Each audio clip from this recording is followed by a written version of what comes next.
but people who are from around here will appreciate this, I think.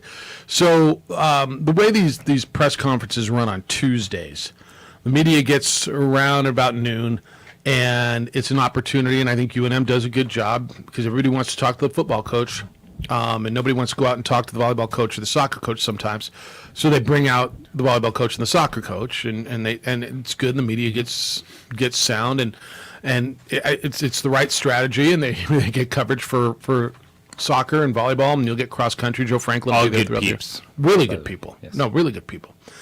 And then Danny comes up and talks about what's going on. Before the press conference started with Danny, he had a jersey made. Did you see this? I did. I thought this was really cool. So Henry Tafoya, who so many of you grew up listening to Henry T, who is a legend around here, who I consider to be a friend, more so than a colleague, but also a colleague. It's 45 years. I didn't realize that Henry's been doing radio and television in this market. And so Danny presented Henry with a Lobo jersey, number 45, and it said Henry T on the back. And he took a picture with it, and Henry was in the front. And I just thought that was a really classy, cool moment. I know Henry really appreciated. You know how Henry appreciates that sort of thing, and Henry will cherish that shirt. Probably have it. You think he'll wear it or frame it? Oof, that's a tough one. I'd rock that. I'd want to rock that. Would you rock it? Heck yeah! It's the tight ones, right? I mean, it is tight. Yeah. It's a true football jersey. It's the new football jersey. It's not rockable. It really is not. Yeah, it's a frame. I tried to throw those ones on. Those before. are tough. Doesn't work. Yeah, modern day jersey. You got to be yoked. You got to be yoked, and it goes. It stretches. That's a legit football jersey. Yeah, yeah. I try it and then just go around, but look at me. And then frame it. But kudos to Danny and look, guy. I don't know that you've got to be from around here to understand what Henry T meant. But like Danny said, I grew up listening to Henry when our games were on, and when Henry had 1150 KDEF and was running that station. What it meant. And so many of you, I know, have listened to Henry. I know he's not on our radio station, but that doesn't mean I'm not going to acknowledge what Henry has done in this market. And so, Henry, I hope, if you're listening, Henry paved the way in this market for a lot of us, right? I mean, Henry was the first one doing sports talk radio in this market. Henry went out and did, I mean, everybody I run into has got a story of, well, Henry did my kid's Little League game, or Henry did I remember when we were so, with Henry T. And he has the best jingle song. Like the Henry Tea Time song is so damn good. Well, all right, golly gee. Another one-on-one rap with Henry T. Your team win, your team lose. Was the referee good or just bad news? I'm not going to sing the damn song. But anyway, kudos to UNM and more so even to Henry for 45 years of doing what he does in this market and doing it well and really setting the tone for so many of us. And I didn't want that to go unnoticed because, well, it shouldn't have, and a great move by them. All right, when we come back, you want to open the phones a little bit and open up correspondence? I'll start checking the text line and all that stuff. John Gruden spoke yesterday for the first time since, well, John Gruden was silenced. What he said, what he didn't say. We'll get into that. What? Is that since he was silenced? Oh, is that not right? I mean, have you heard a word from him? Has he been silenced? He was. I mean, you say it all the time. He was canceled. He was canceled. He was silenced. You blinded me. Turning the page to fall, huh? It's almost fall. I know it's still warm, but it's cooler in the mornings. It's cooler in the evenings. Back into the year, you got football, events, holidays. Time not only to feel your best, but to look your best as well. Guys and ladies, NuMale is there for you. They're always there for you. For gentlemen, NuMale is there to help you handle things like fatigue and depression, even erectile dysfunction. They've got industry-leading testosterone replacement. They are also there for you with industry-leading hair replacement options. Guys and ladies, the number is 505-652-1688.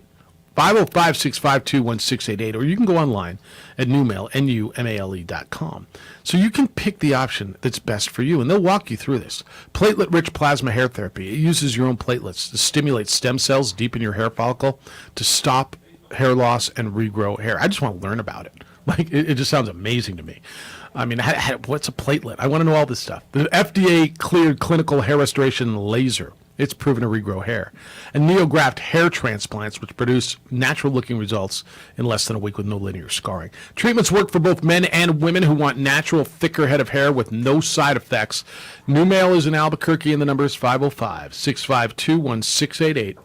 505-652-1688, or online at newmail.com.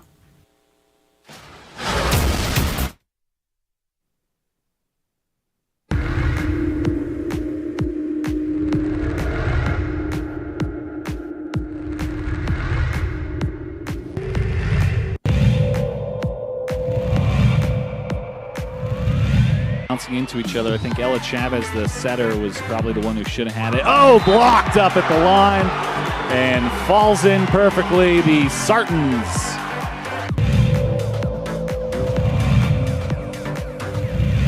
Pushing it across is Petrie.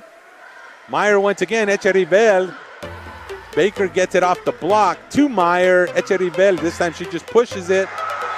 And that one, she was there, was Perea, but it went off the foot.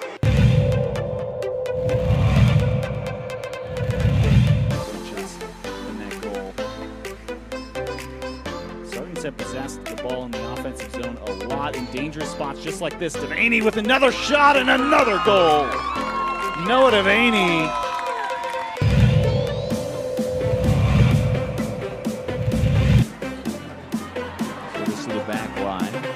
Baca. Oh, what a cannon. Del Greco with authority from the front.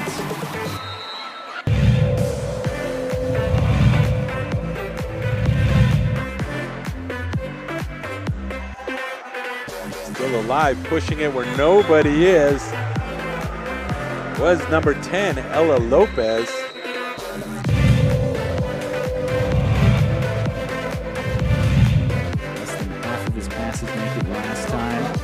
Successful so far. He's looking, and what's the route there? As Garris is in for a touchdown. And you said they're going to go to that over and over again. Yep. He had two options open there and a little post wheel on the left side, and the post was wide open as well.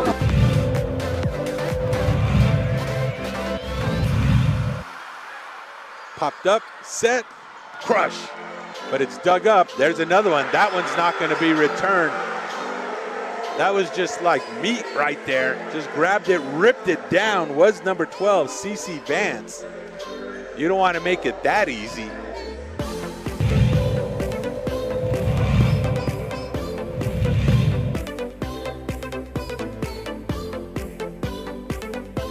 Curling ball towards the top, and it's in. Sandia Pratt gets their first goal of the game. And it is a familiar face, Finnegan Saunders with the shot.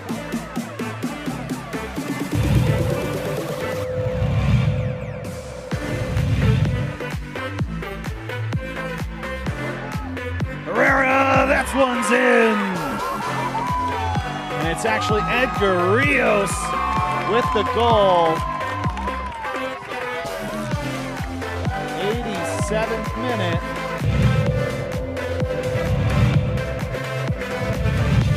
Do it if they need to, but Spiegel will be the man back. Gets an end-over-end punt. It'll be taken at the 16-yard line. Trying to buy some space out there, and there seems to be plenty. Dodges off one man. It's Isaiah Quintana. Quintana is going to the house. He will not be denied. Isaiah Quintana. Those are people trying to roll the ball up the ramp at the pit. I found a story from the Las Vegas Sun in 2009 talking about it. This is really interesting. Ron Kantowski wrote this story. It says, most memorable sports venues have a unique characteristics by which they're easily identified. Wrigley Field, it's the ivy-covered outfield. Fenway Park, it's the Green Monster. Lambeau Field has frozen tundra. Notre Dame has touchdown Jesus. The Palestra in Philadelphia had that funky smell, a cross between perspiration and old high-top sneakers. And the Pit has the ramp. That's pretty good company, first of all. And then it talks about how loud it is, and then it says, leaving the locker room, you travel 37 feet down to the court. It says when the visiting team leaves its locker room, it has to negotiate a narrow corridor that Rick Majerus could barely fit through when he was coaching Utah. The thing that popped into mind upon seeing the way down for the first time, and he talked about an old Bee Gees song, and how tough it is to get. I mean, he wrote a whole story on the damn ramp. But I can't find dimensions. But we just looked at some videos of guys trying to roll the ball up the pit ramp, right? It is a very unique feature. And players that come in... How do you say that? How do you say that? Unique. Unique. And players that come into the pit for the first time definitely acknowledge it. Yeah. And I've seen it plenty of times. They're just like, wow, that's different. It is different. All right, you're already on the text line. Free Nate Jones. He'll be free on Friday. He just look, if he's got an agreement with the coach, this is the agreement with the coach. I don't hear Nate Jones complain about it. I'm sure he'd like to play, but he's not going to play this week. All right, your boy John Gruden. That's not fair. I shouldn't probably say that. John Gruden, is he anybody's boy anymore? Probably just Derek Carr's, right? Derek Carr and him are still buddies. Mm-hmm. Okay. All right. This is for the first time since he lost his job 10 months ago. Last October. Wow. Almost like 10 and a half. Gruden has filed a lawsuit against the NFL alleging that the league singled him out with these emails. So he was at the Little Rock Touchdown Club in Arkansas. This is are you familiar with these touchdown clubs? It's a big thing in the South. A bunch of dudes get together every Tuesday or whatever, have a luncheon, and they have speakers, and they talk football during football season. I mean, it's just old boys. Maybe they welcome ladies, maybe they don't. I honestly don't know. What, are you going to guess they probably don't? You can say it. I don't know. I don't know either. I've been to one. But ever since I've been in the bowl business, I hear, yeah, no, we had them over at the Touchdown Club this week. Birmingham's got it. Little Rock's got it. They got one in Charlotte. They just touchdown clubs. You get together with the boys, you talk football. And so he said he was going to be honest with the gathering and talked about what went down in his emails. If you recall, it was the emails which contained racist, anti-gay, misogynistic language. It came to light in that whole Wall Street Journal article where, when they were looking through the Washington football team stuff. Quote, John Gruden yesterday, Arkansas.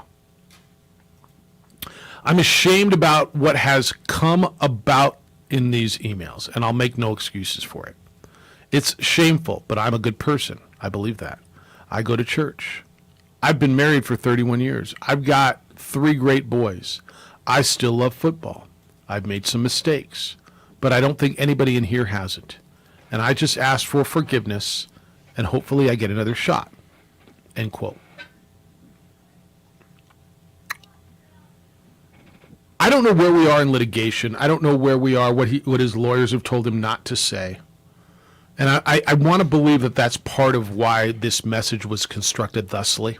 Like I want to believe that lawyers have said, look, John, don't say you did it. Don't say, I don't know. Well, but I'm ashamed about what has come about in these emails. What does that mean? I don't think him.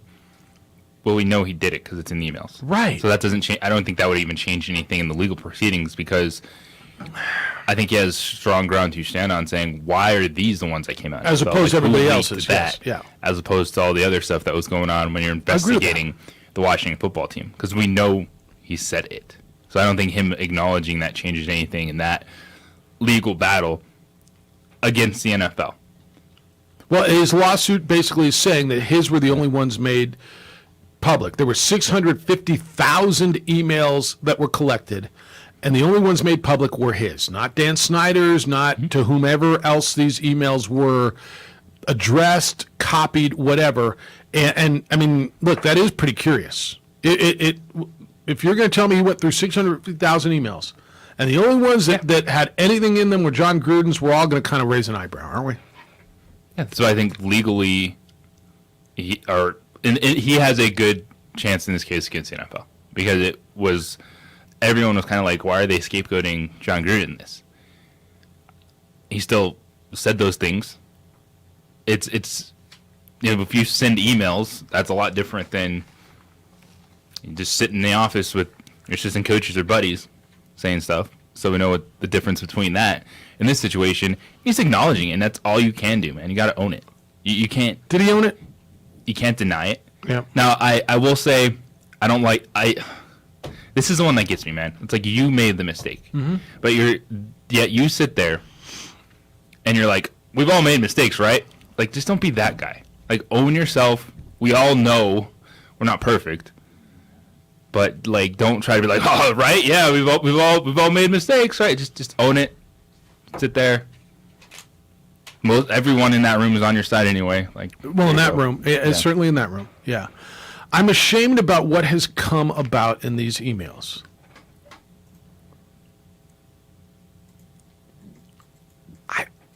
And again, I always ask you in these situations, what is it you want to hear, right? What if you don't like what he said, what should he have said? And I'm looking at it, I'm reading it, I'm hearing it. I'm ashamed about what has come about. Does that mean I'm ashamed about they got out? I'm ashamed that how they were perceived? Or I'm ashamed about what I wrote? I think it's intentionally vague. John Gruden's not a dumb guy.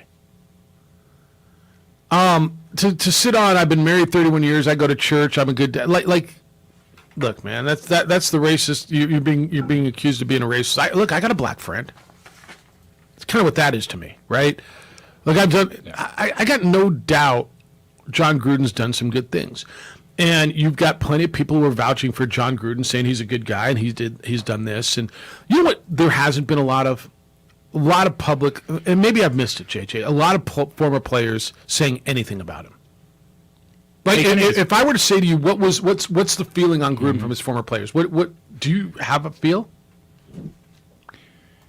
I don't think there's a strong feel one way or another, because where he had his most success was 20 years ago.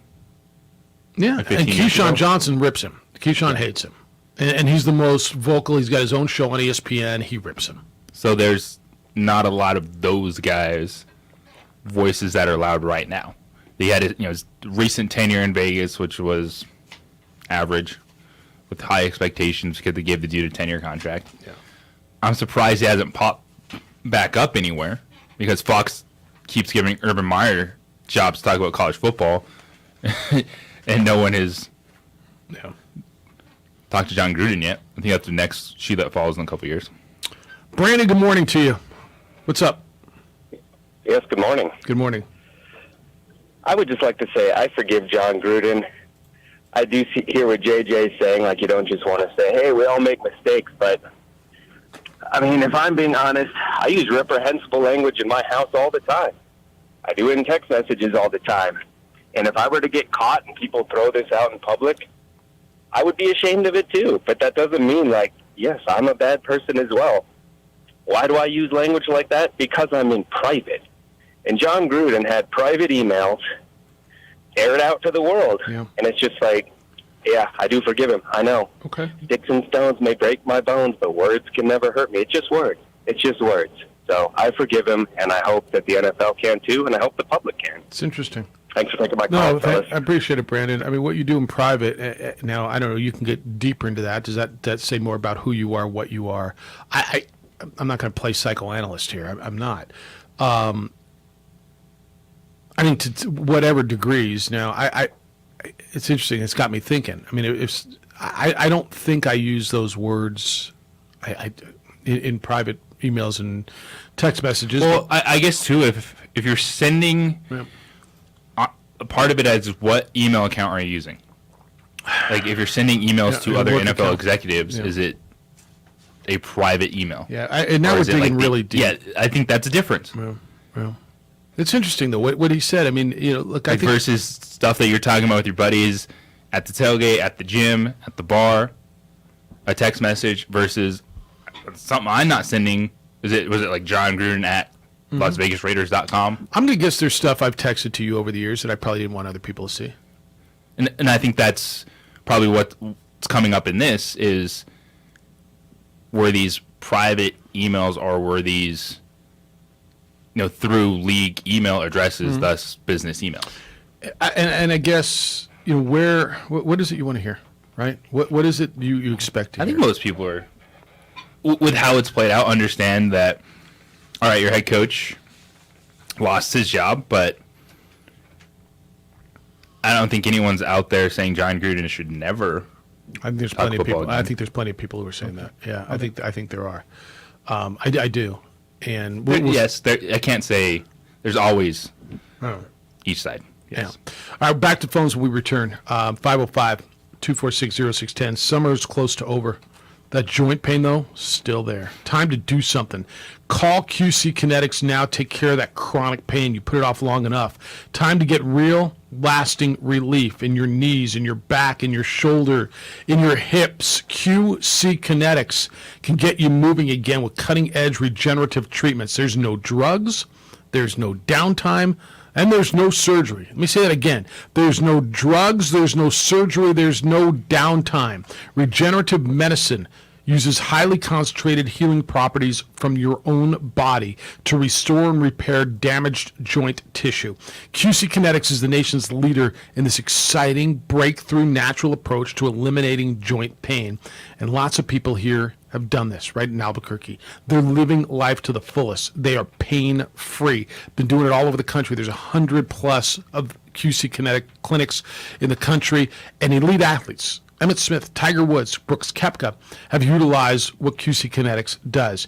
This is basically a free consultation, a free second opinion. If you've been told the old ways are the only ways, that you've got to have steroid injections or you've got to have surgery, isn't it worth getting a free consultation at QC Kinetics and finding out what's going on? Call QC Kinetics today. Stop putting it off. Call for a free consultation. 505-226-8688. 505-226-8688.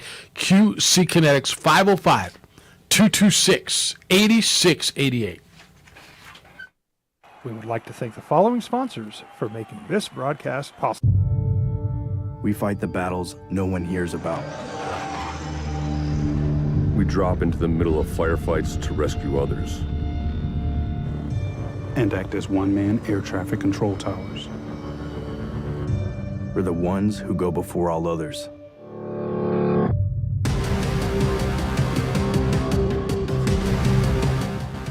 U.S. Air Force Special Warfare are proud supporters of ProView Sports.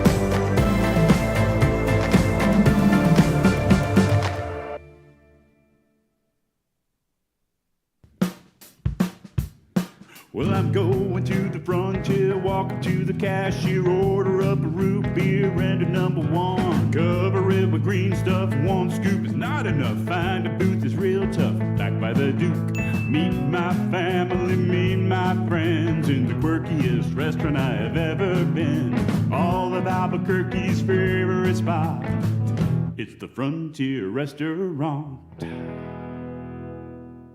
The Frontier Restaurant is a proud supporter of ProView Networks. For your business or your home, Valley Fence stands alone. We're number one in New Mexico for a reason. It's the best fence you can own. Proudly serving New Mexico for over 50 years. At Valley Fence, the difference is clear. No fence too big, too small, or difficult. We handle them all at Valley Fence Company. The energy landscape is limitless and ever-changing. Cleaner energy resources are crucial to New Mexico's environment. For 100 years, PNM has utilized cutting-edge technology and employed hard-working New Mexicans to ensure that we have consistent, reliable energy when we need it. For life's loudest moments, quietest moments, and every moment in between. We're dedicated to providing you with energy now and into the future. All you have to do is dream of what to do with it next. Dream style stucco. Stucco is the way to go. The Southwest Midwest tradition, beautiful and durable, the perfect combination. Your favorite color, your favorite texture, you're gonna love it when they put it all together. Through any weather, nothing looks better. From the smooth to the rough, they really know their stuff. Nobody does stucco like Dream Style Stucco. Don't sacrifice quality of flavor when you're in a hurry. Golden Pride offers ribs, fried chicken, green and red chili breakfast burritos, and Frontier Cinnabons. 4 great locations, or visit us online at goldenpride@abq.com. Golden Pride Barbecue Chicken and Ribs, proud supporter of ProView Sports Network.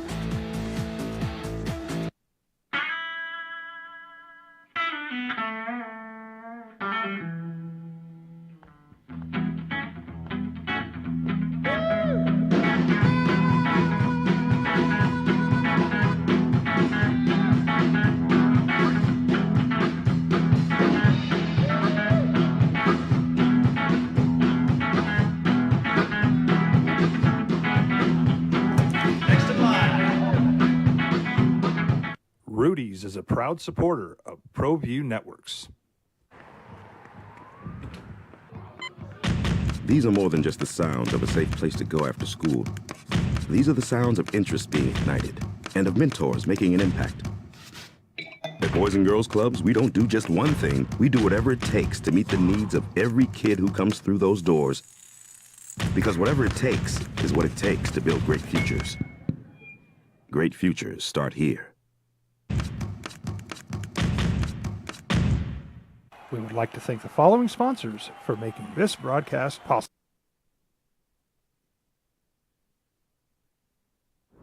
Hi everyone, my name is Master Sergeant Jacob Groves. I am a Air Force Special Warfare pararescueman.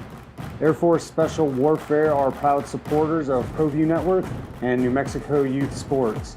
Air Force Special Warfare operators are critical thinkers. They maintain a high level of fitness, they take initiative, and they don't quit.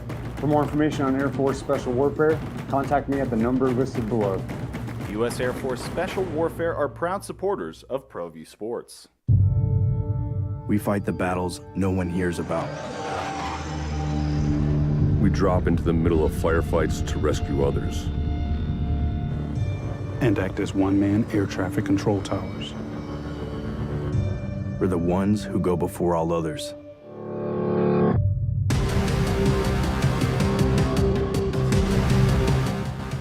U.S. Air Force Special Warfare are proud supporters of ProView Sports.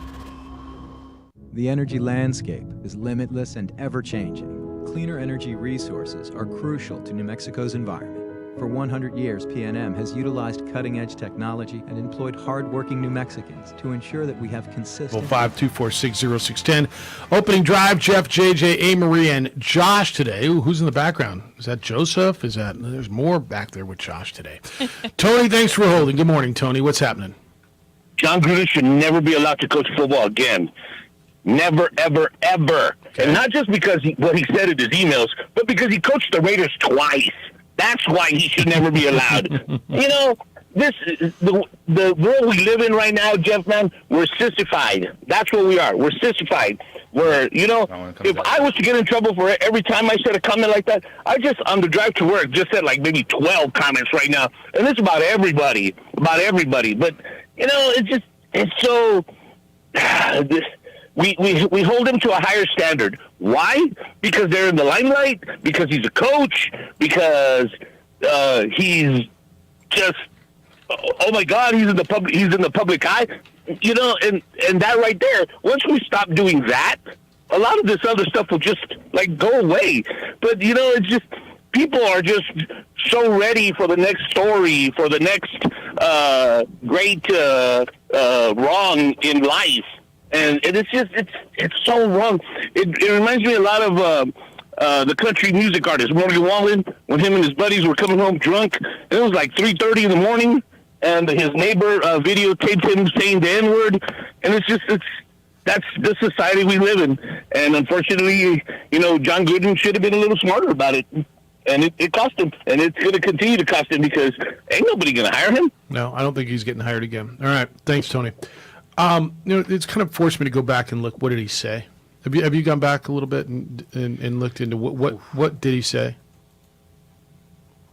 It's been 8 months. I mean, like, it's a big deal in the moment, and then you kind of get away from it a little bit, right? So what did he say? And the New York Times went through all this, and there's correspondence from 2011. He evidently his emails were to Bruce Allen, who was the Washington football team's president at the time. He called DeMaurice Smith, who is the NFL Players Association executive director. DeMaurice, his name is D-E capital M-A-U-R-I-C-E. He spelled it D-U-M-B, DeMaurice Smith, and then he mentioned that DeMaurice Smith had lips the size of Michelin tires. He criticized the commissioner, called him a homosexual slur and a clueless anti-football, another slur. Criticized him for using a homophobic slur for pressuring the Rams to draft Michael Sam. I mean, I'm just going back and refreshing your memory. I'm not telling you how to judge it. Do you remember all this now? Go through it more. It's the opening drive on 95.9 FM and AM 610 Sports Animal.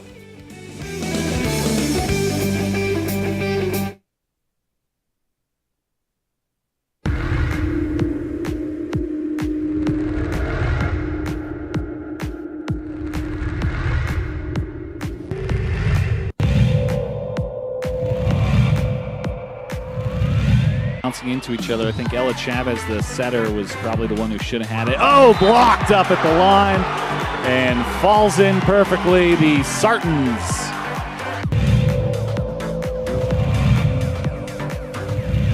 Pushing it across is Petrie. Meyer once again, Echerivel. Baker gets it off the block to Meyer. Echerivel, this time she just pushes it. And that one, she was there, was Perea, but it went off the foot. In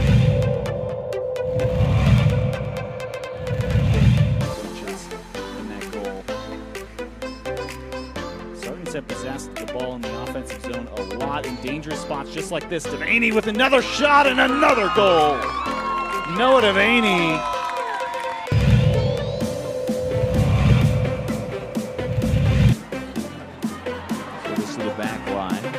Baca. Oh, what a cannon. Del Greco with authority from the front.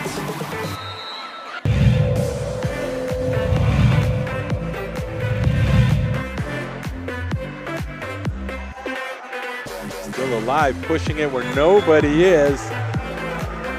Was number 10, Ella Lopez.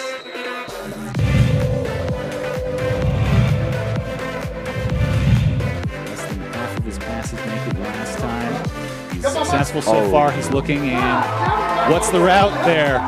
As Garris is in for a touchdown. And you said they're going to go to that over and over again. Yep. He had two options open there and a little post wheel on the left side, and the post was wide open as well.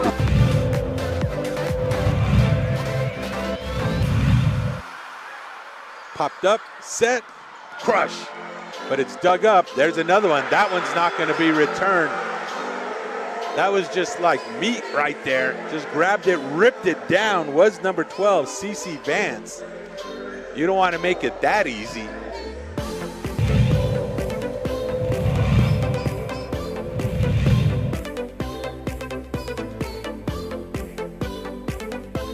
Curling ball towards the top, and it's in.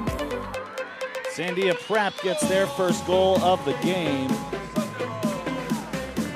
And it is a familiar face, Finnegan Saunders with the shot.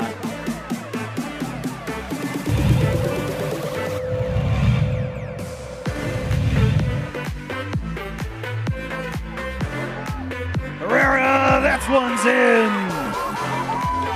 And it's actually Edgar Rios with the goal. 87th minute.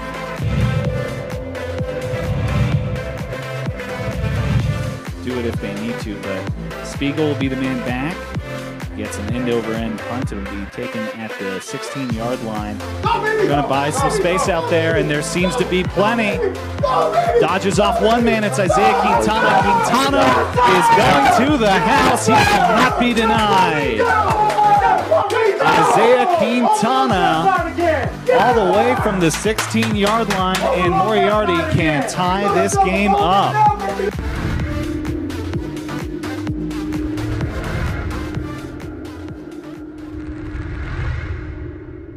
We would like to thank the following sponsors for making this broadcast possible.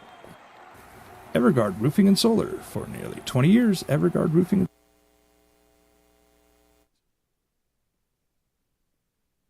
works, making sure that we're on the air for the visual medium. Amory, where are you on this whole thing? With John Gruden coming out yesterday, speaking in Arkansas, I think it was yesterday at the quarterback club, and, apologizing for the way it all played out, not really apologizing for, he's ashamed about what has come about in the emails, and then kind of went on. But, look, I'm no excuses, but I'm a good person.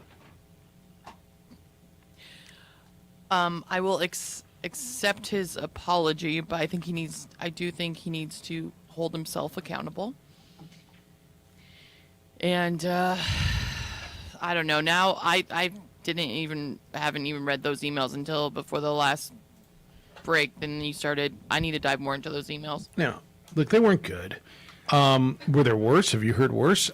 Here's the thing: you're not sissifying America if you're holding someone accountable for workplace emails. Now, what they're arguing is that all these happened while he was an employee at ESPN and not an NFL head coach, and they're saying no, there's some crossover there. Well, and they're also arguing that his are the only ones released. Like what you are saying in your car right now, what you're saying to your friends, we're not discussing that. No. It's not okay in a workplace environment. It's not professional to say those. If I sent anything like that in my email, you'd never hear from me again. Now, can you learn? So how are we sissifying America by holding people accountable in the workplace? Right. No, absolutely. And I don't know what he wants. Does he want to work again? Like, what does he want to do? Yeah, he said what he wants. He wants forgiveness. Well, okay. And I think that's he not wants, a bad thing. and he wants another chance. He said right there in that one little clip, one little soundbite. He says, "But after he apologized, I'm a good person. I believe that. I go to church. I've been married 31 years. I got 3 boys. I still love football. Oh, gosh. I've made some mistakes, but I don't think anyone in here hasn't. And here's what he's asking for. I just ask for forgiveness, and hopefully I get another shot." End quote. That's what he's asking for. I think he may get forgiveness. I don't think he gets another shot in football.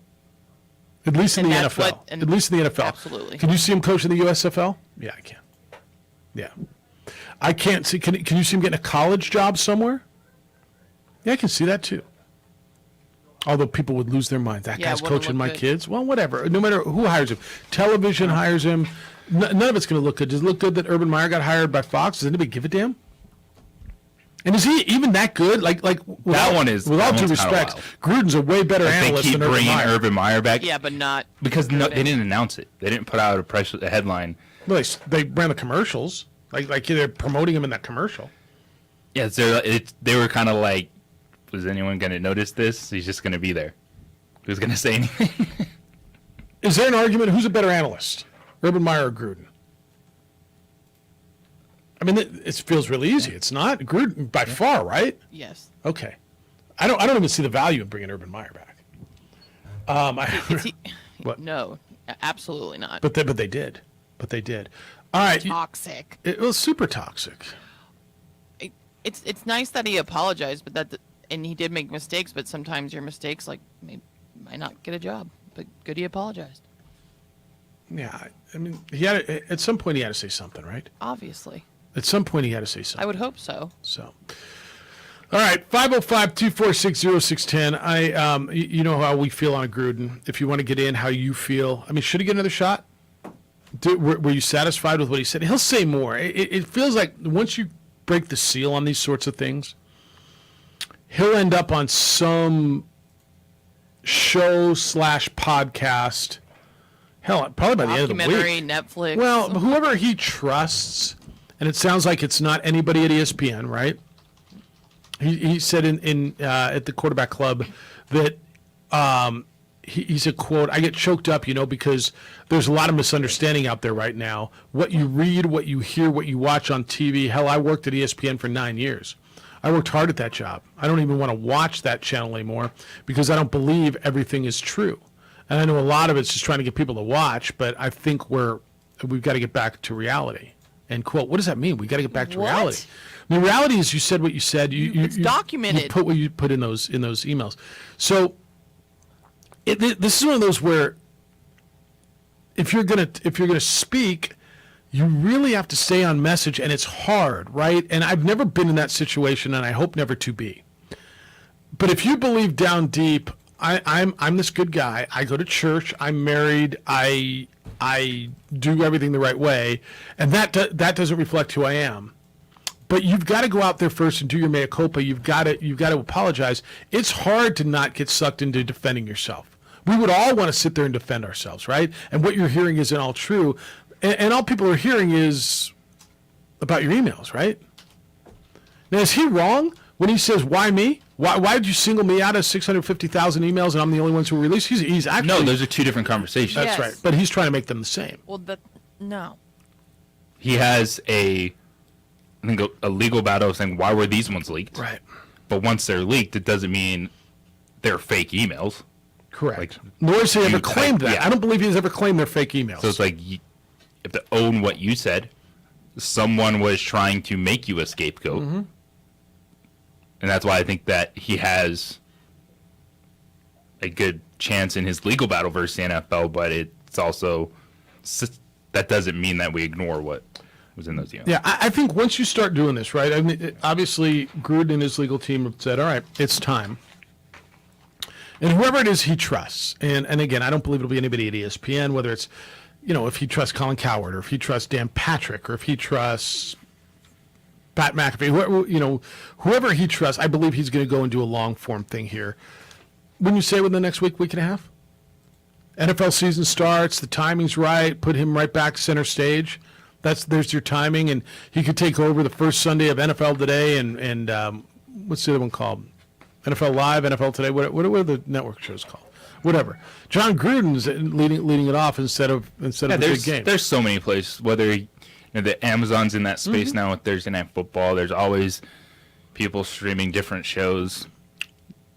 But I'm talking about the timing on this. Yeah. Here comes football season. He obviously, look, there's, even if he spoke to 7 people in that room, he knew it was going to get out, right? He knew it was going to get out. And so now he's ready to talk. I think we'll hear a long format. He's got to stay on message, and he's going to go on the tour to try to reclaim his image, reclaim his status. I just don't know that he will. And JJ, there's going to be a lot of people like the 2 callers we had this morning who are like, get over it, man. So he said some stuff that everybody says. I think there's a difference between we're sissifying America versus there's workplace accountability, dude. We're not talking about John Gruden. Someone was sitting behind him in the bar, secretly recording him to try to get him canceled. Right. When you're... There's emails between executives in there alleging that stuff was still going on when he was a head coach. So let me ask you this. If John Gruden was not a head coach but was consulting and sent that from Johnny G or Chucky at gmail.com, would that have been different to you? That's part of what they're arguing. Is they're like, wait, these emails were when he was an ESPN executive, and then Phil's like, no, we got someone he was. Okay, but what if they'd have come from Johnny G at Chucky.com or Chucky at gmail.com? And that is where in the legal space it doesn't. Here's the thing, where you get into the legalese of it, which I don't know, but I'm trying to, we throw the bat signal out there. Is there a difference between your private email address versus something that is sent on a company email? So let me even get away from the legal stuff. What about public opinion stuff? Because public opinion is, while maybe not as damaging, it can be. I mean, in public opinion, if he'd have sent this from, he's a consultant, he would, and I know that I'm playing that's not a situation. Either he was an employee at ESPN or he was an employee with the Raiders. He was one or the other. So he was in football as a broadcaster or as a coach. But if it was just Chucky@gmail.com and he sent this as just their buddy, would you feel any different about what he said? No, you don't feel different I about don't what think it so. said.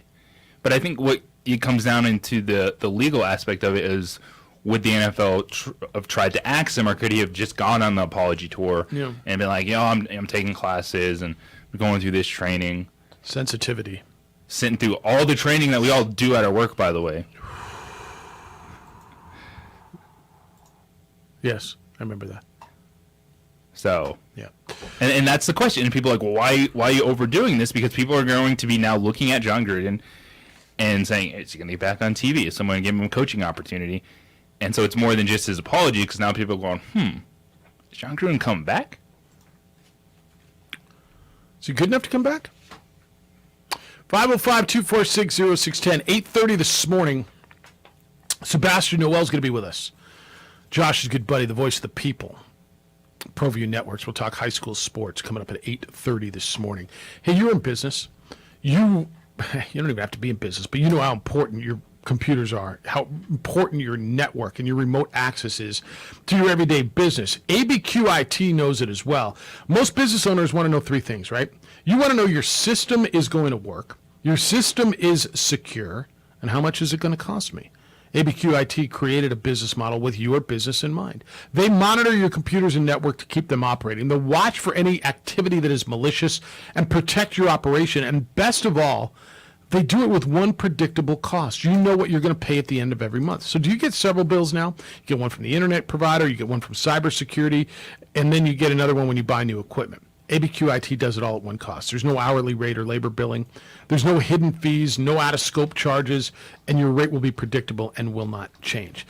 And they also protect you. Look, don't be naive and think you're not going to be a target of cybercrime.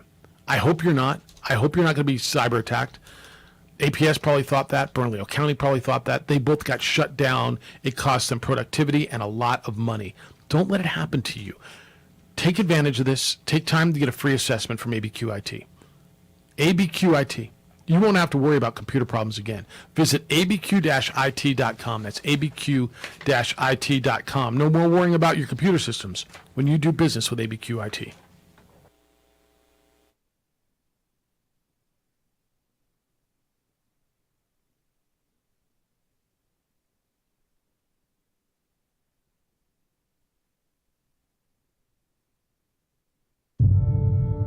We fight the battles no one hears about.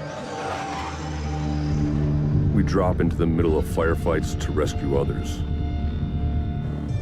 And act as one-man air traffic control towers. We're the ones who go before all others.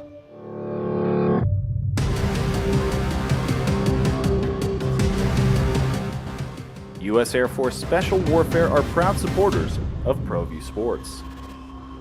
For 50 years, Clark's Pet Emporium has been your pet's favorite stop. Fish, birds, cats, dogs, reptiles, and small animals. Clark's has built a tradition of friendly, knowledgeable service focused on affordable, quality pet care products and food. Locally owned and operated with 2 convenient locations for all your pet needs, including an extensive selection of gifts for both owners and pets. 11200 Manal Northeast or 4914 Lomas Northeast. Clark's Pet Emporium is celebrating 50 years. Thank you, Albuquerque, the pet supply superstore. ClarksPets.com.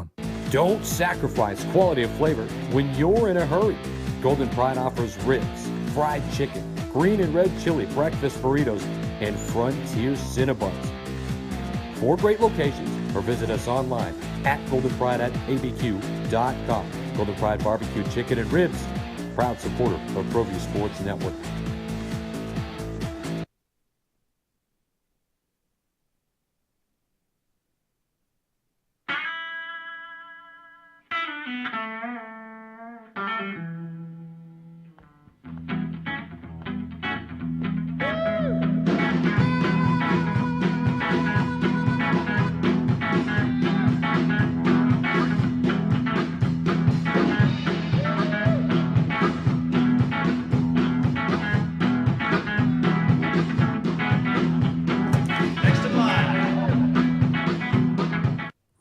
is a proud supporter of ProView Networks. These are more than just the sounds of a safe place to go after school. These are the sounds of interest being ignited and of mentors making an impact. At Boys and Girls Clubs, we don't do just one thing. We do whatever it takes to meet the needs of every kid who comes through those doors. Because whatever it takes is what it takes to build great futures. Great futures start here.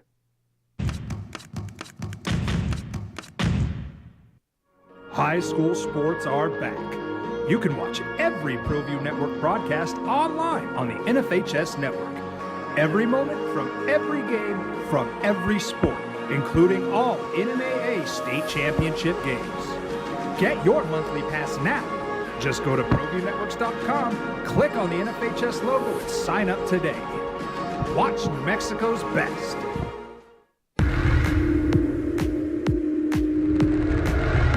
For 50 years, Clark's Pet Emporium has been your pet's favorite stop. Fish, birds, cats, dogs, reptiles, and small animals. Clark's has built a tradition of friendly, knowledgeable service focused on affordable, quality pet care products and food. Locally owned and operated with 2 convenient locations for all your pet needs, including an extensive selection of gifts for both owners and pets. 11200 Manal Northeast or 4914 Lomas Northeast. Clark's Pet Emporium is celebrating 50 years. Thank you, Albuquerque, the Pet Supply Superstore. ClarksPets.com. Hi everyone, my name is Master Sergeant Jacob Groves. I am a Air Force Special Warfare Pararescueman. Air Force Special Warfare are proud supporters of ProView Network and New Mexico Youth Sports. Air Force Special Warfare operators are critical thinkers. They maintain a high level of fitness, they take initiative, and they don't quit. For more information on Air Force Special Warfare, contact me at the number listed below. U.S. Air Force Special Warfare are proud supporters of ProView Sports.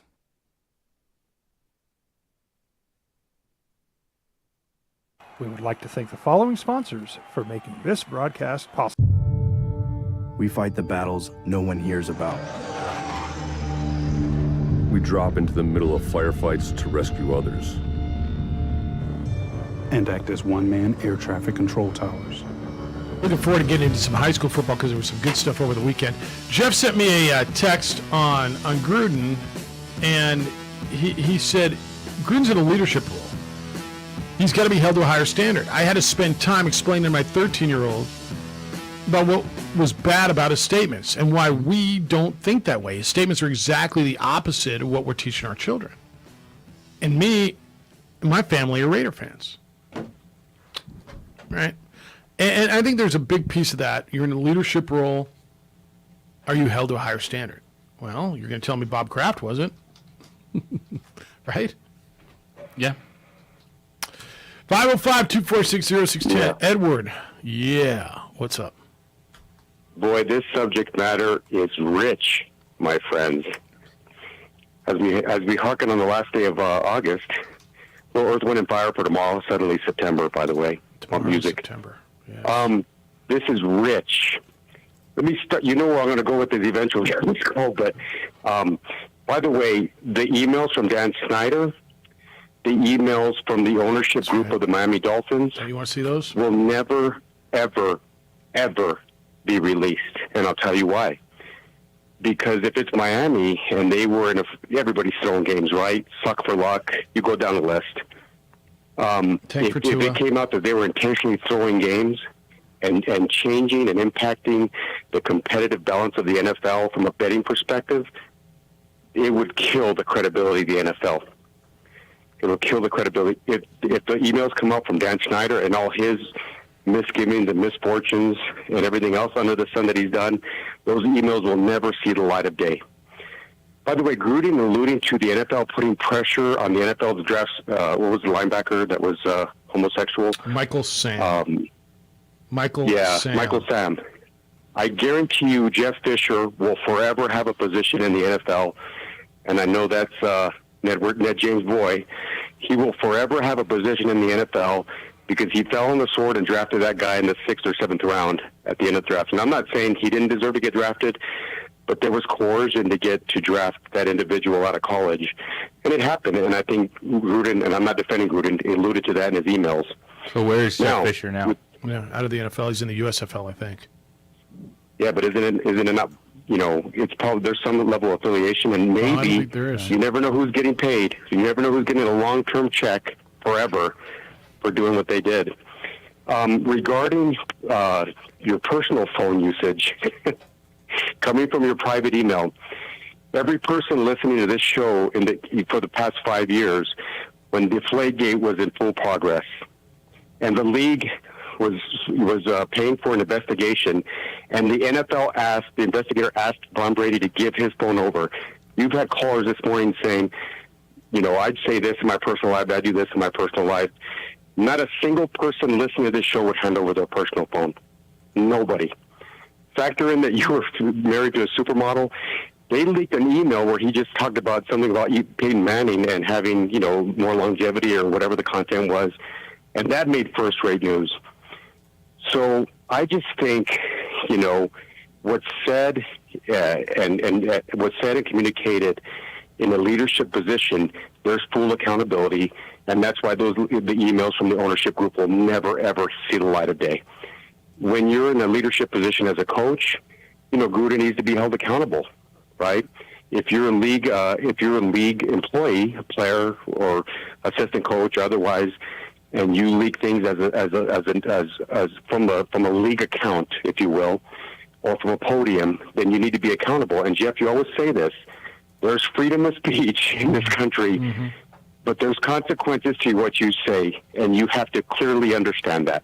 You can't go half-cocked and say whatever you want, whenever you want, because there are ramifications. In fact, JJ alluded to this earlier today.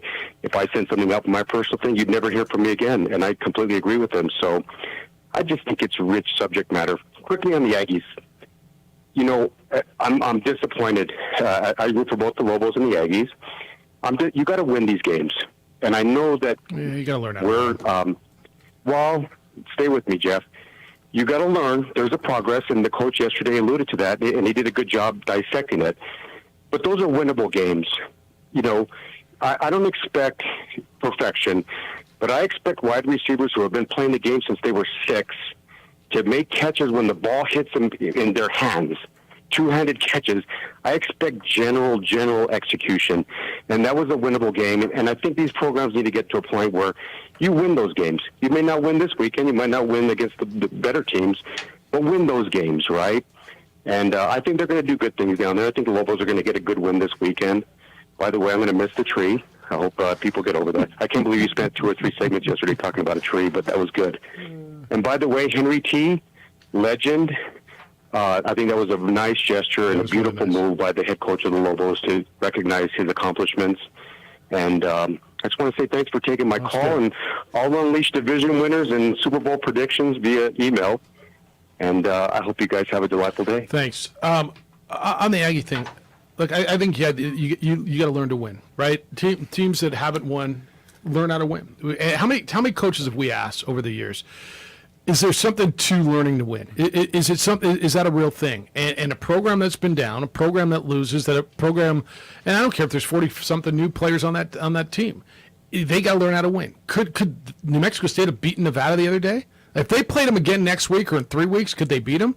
Yeah, I mean, my eye test told me those two teams are not very dissimilar.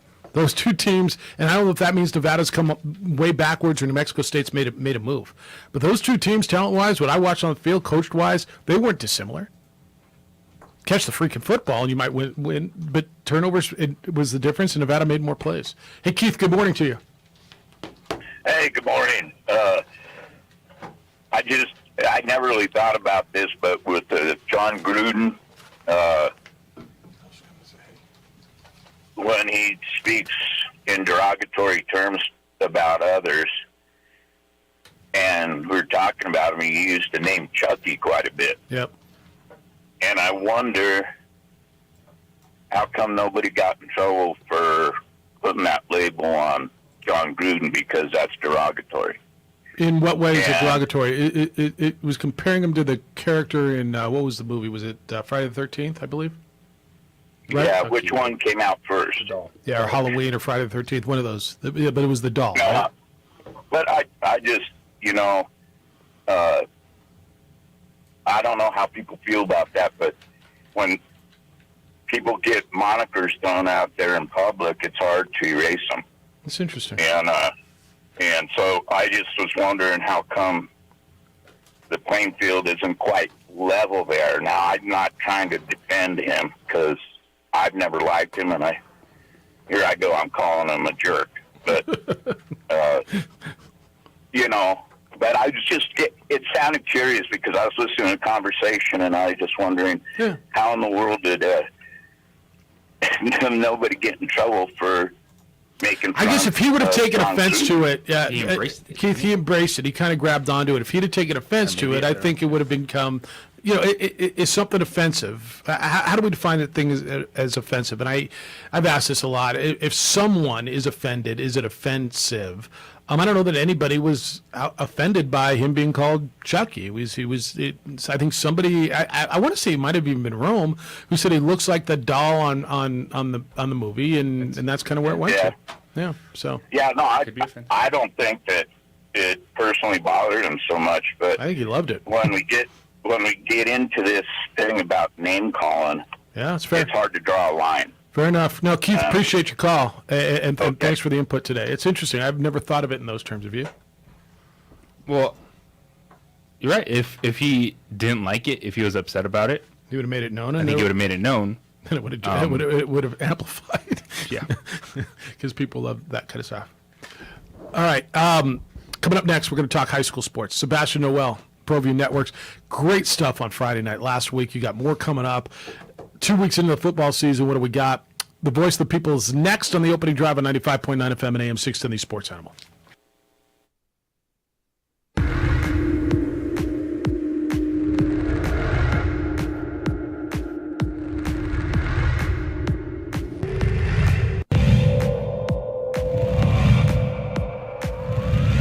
Bouncing into each other. I think Ella Chavez, the setter, was probably the one who should have had it. Oh, blocked up at the line and falls in perfectly. The Sartans.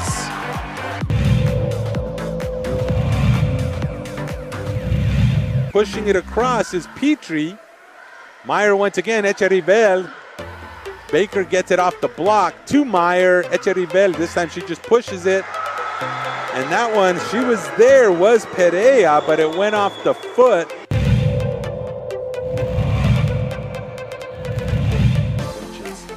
that goal. Sartans have possessed the ball in the offensive zone a lot in dangerous spots just like this. Devaney with another shot and another goal. Noah Devaney.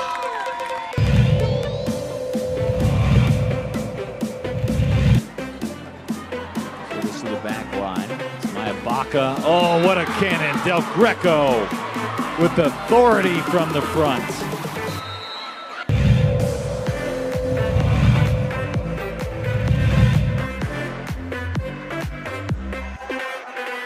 Still alive, pushing it where nobody is.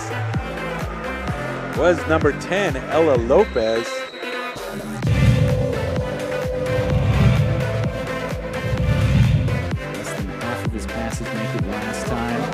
Successful so far. He's looking, and what's the route there?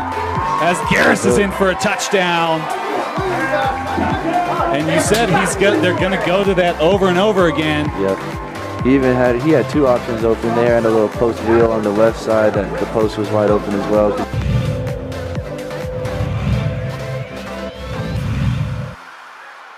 Popped up, set, crush. But it's dug up. There's another one. That one's not going to be returned. That was just like meat right there. Just grabbed it, ripped it down. Was number 12, CeCe Vance. You don't want to make it that easy.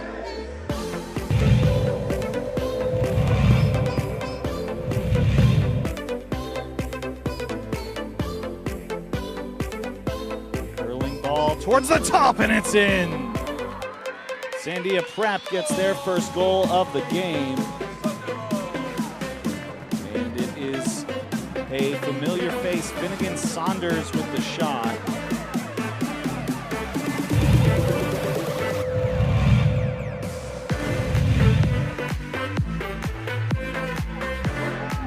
Herrera, that one's in. And it's actually Edgar Rios with the goal.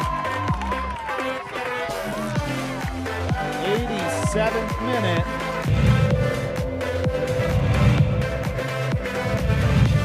do it if they need to, but Spiegel will be the man back. Gets an end-over-end punt. It'll be taken at the 16-yard line. Going to buy some space out there, and there seems to be plenty. Dodges off one man. It's Isaiah Quintana. Quintana is going to the house. He will not be denied. Isaiah Quintana all the way from the 16-yard line, and Moriarty can tie this game up.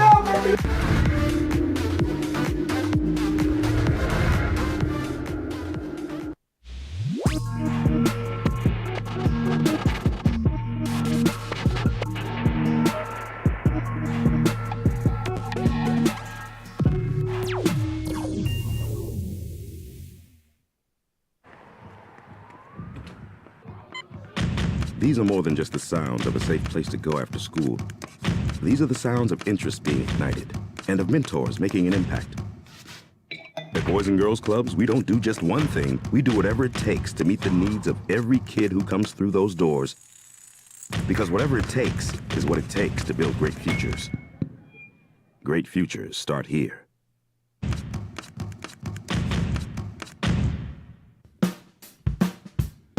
Well, I'm going to the frontier, walking to the cashier, order up a root beer and a number one. Cover it with green stuff, one scoop is not enough. Find a booth is real tough, back by the Duke. Meet my family, meet my friends in the quirkiest restaurant I have ever been. All of Albuquerque's favorite spot, it's the Frontier Restaurant. The Frontier Restaurant is a proud supporter of ProView Networks.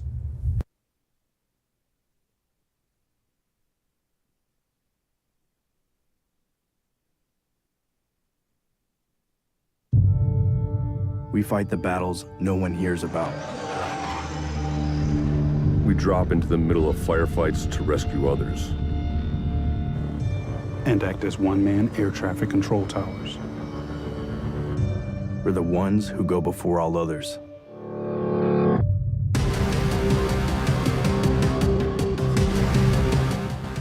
U.S. Air Force Special Warfare are proud supporters of ProView Sports. For 50 years, Clark's Pet Emporium has been your pet's favorite stop. Fish, birds, cats, dogs, reptiles, and small animals. Clark's has built a tradition of friendly, knowledgeable service focused on affordable, quality pet care products and food. Locally owned and operated with 2 convenient locations for all your pet needs, including an extensive selection of gifts for both owners and pets. 11200 Manal Northeast or 4914 Lomas Northeast. Clark's Pet Emporium is celebrating 50 years. Thank you, Albuquerque, the Pet Supply Superstore. ClarksPets.com. Don't sacrifice quality of flavor when you're in a hurry. Golden Pride offers ribs, fried chicken, green and red chili breakfast burritos, and Frontier Cinnabons. 4 great locations, or visit us online at goldenpride@abq.com. Golden Pride Barbecue Chicken and Ribs, proud supporter of ProView Sports Network.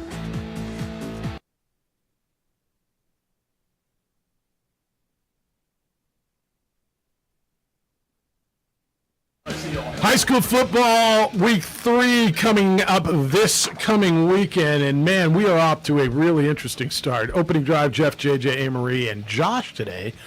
You all right? Good. All right. Special between segment in studio guest today. You see that? Eddie Nunez, the athletic director at the university. Just stop by, say hello. All right, I was standing on the sidelines on Friday past out at Wilson Stadium. It was nice of the voice of the people to show up mid-game. He was at another game that was, well, he thought was going to be really good, and it got away a little bit at West Mesa Volcano. So Sebastian Noel came and joined us and watched the end of a 33-29 thriller where La Cueva fell to Cleveland. The voice of the people joins us on the opening drive. Good day, Sebastian. How you living?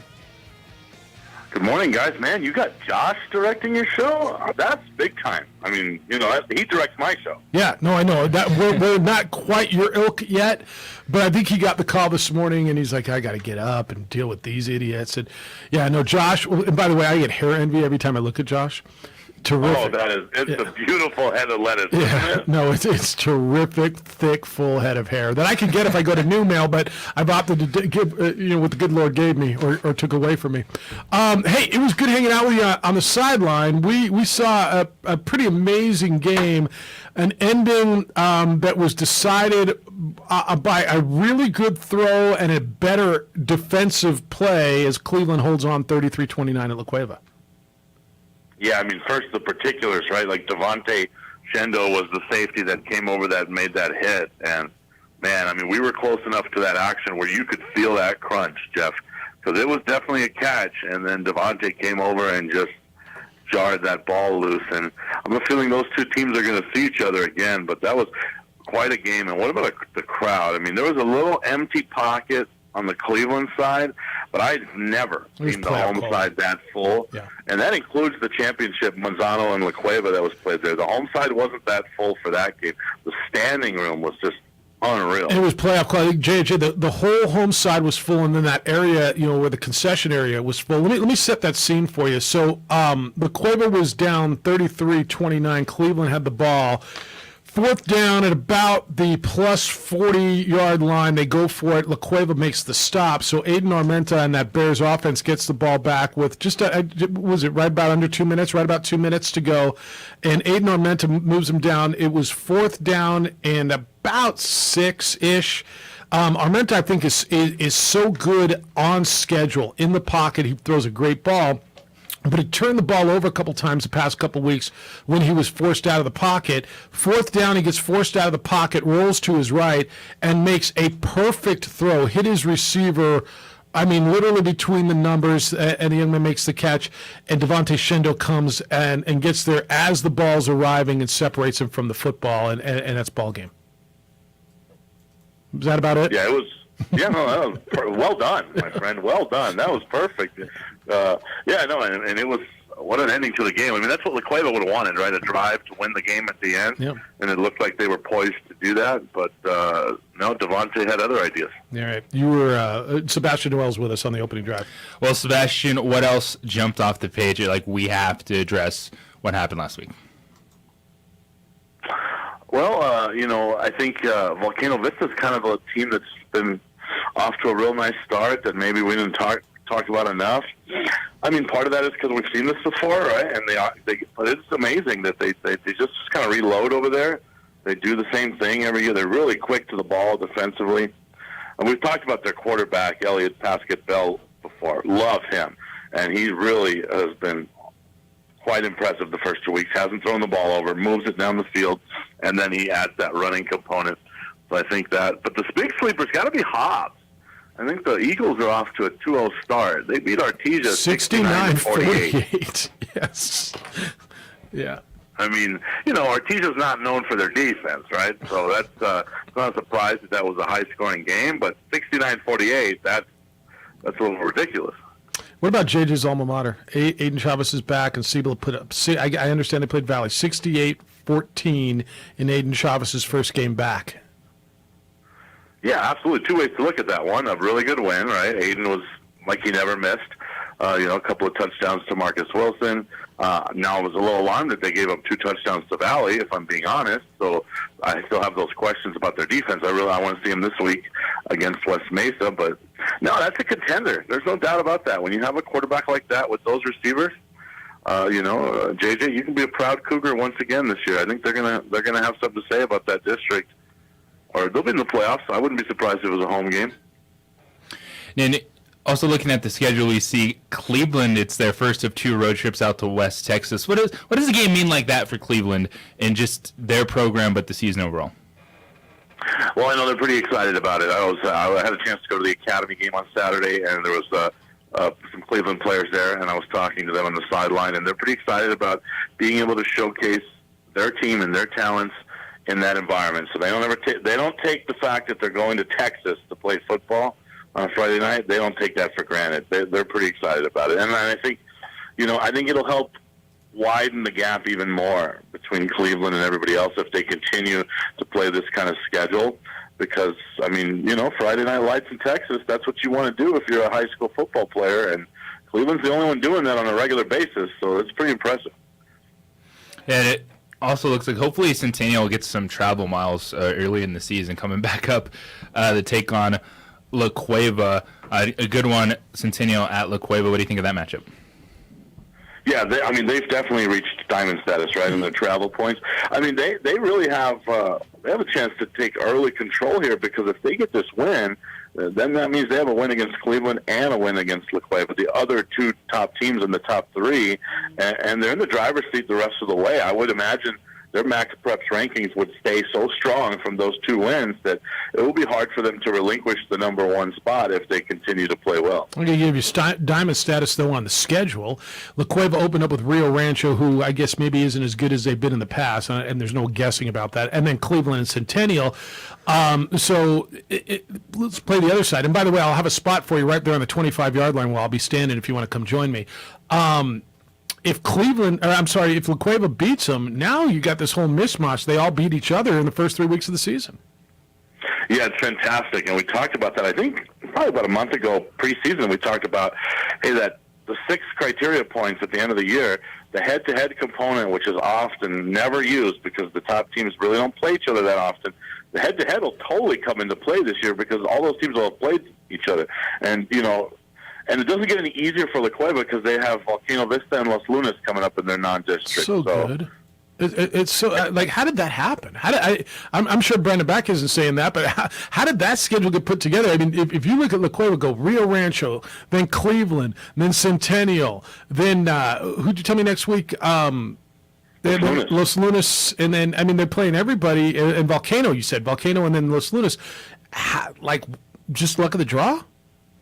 No, that's that's the schedule Brandon Beck put together. You remember they have input on they make their own schedule now, right? That was one of the many positive changes that Adrian Ortega has made, and I think that's how highly they thought of their team going into this season. Now, granted, they thought they were going to have Exodus Ayers, one of the best receivers in the state, but still a very good football team. So they wanted to test themselves this season because they thought they had a championship team this year, and I think they still think that. So they're going to try to navigate through the schedule before they get through district and see what they have on their hands. You mentioned Exodus Ayers. I want to go back to him real quick because you and I were talking about him the other day. How much better would La Cueva be, and how much better would their quarterback Aiden Armenta be with a guy like that? Well, they win that game, I think. We saw quite a few passes where we just kind of looked at each other and nodded and agreed in agreement that Exodus would have made some of those catches, right? And a guy like that's irreplaceable. He was so special, so athletic, so gifted. So there's no doubt he would have made a difference. But they got a whole year to figure out, who's going to step up. And it's not going to be one guy. Everyone's just going to have to get a little bit better. And I still love that football team, even without Exodus Ayers. Jeff, I did want to mention, one of the reasons we had such a good crowd there on the home side is another one of the changes that Adrian Ortega made at APS Athletics, and he's made so many really, really good changes, is the teams never sold tickets at school during the week. For whatever reason, we could get into that. That would be a long discussion. But Adrian said, well, no, that doesn't make sense. We're going to change that. So obviously you saw how many students were there, and that was because they were selling tickets during the week at the sites. Another change that Adrian made that I think was for the better. Good move. Yeah, I parked outside the gate across the street. It was nuts up there. Well, just a few minutes. Don't know who you are. That's I'm good with that. It was easier out, man. We got to address that moving forward. Was a quick out. My spot was reserved across the street. It was beautiful. Sebastian, before we let you go, what's any notes, any buzz, like maybe going down 5A, 4A, things that stand out early in the season? I got to look at Academy, and they got a good win. I think I was a little intrigued at just how much they threw the ball around in the first half. That's what they when do. You have a guy like Cole Conway, I think sometimes you can outthink yourself and just throw it too much. And then the second half, they kind of got back to, okay, we have a big kid here that maybe is hard to stop, so let's go to that. And that opened up a lot. I think Academy can be very, very good. But I want to see moving forward, strategy-wise, if they go to Conway a little more and don't just throw it down the field. But they're a fun team to watch, I'll tell you that.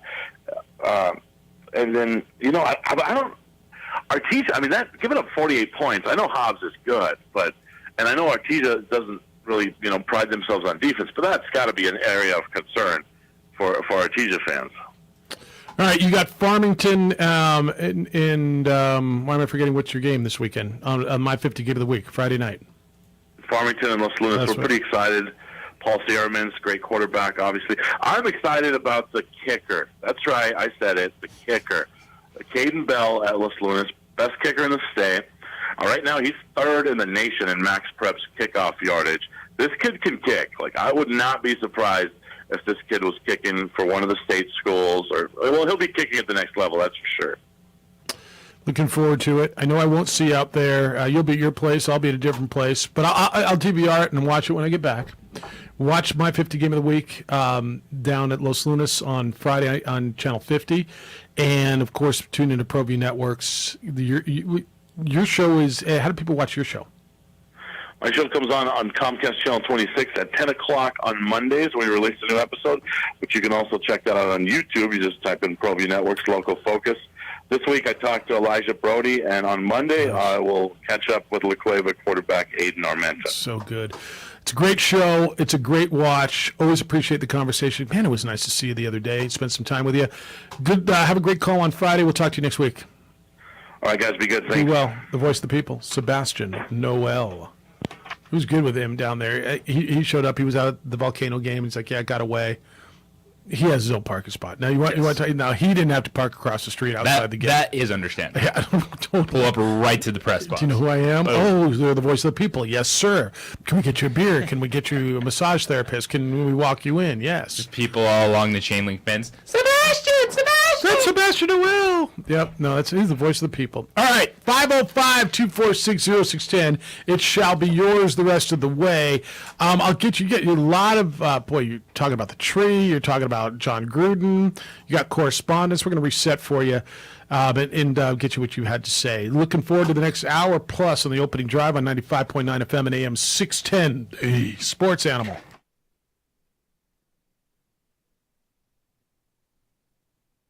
We would like to thank the following sponsors for making this broadcast possible. We fight the battles no one hears about. We drop into the middle of firefights to rescue others. And act as one-man air traffic control towers. We're the ones who go before all others.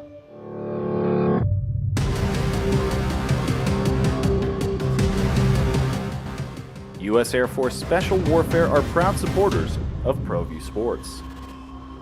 For 50 years, Clark's Pet Emporium has been your pet's favorite stop. Fish, birds, cats, dogs, reptiles, and small animals. Clark's has built a tradition of friendly, knowledgeable service focused on affordable, quality pet care products and food. Locally owned and operated with 2 convenient locations for all your pet needs, including an extensive selection of gifts for both owners and pets. 11200 Manal Northeast or 4914 Lomas Northeast. Clark's Pet Emporium is celebrating 50 years. Thank you, Albuquerque, the Pet Supply Superstore. ClarksPets.com.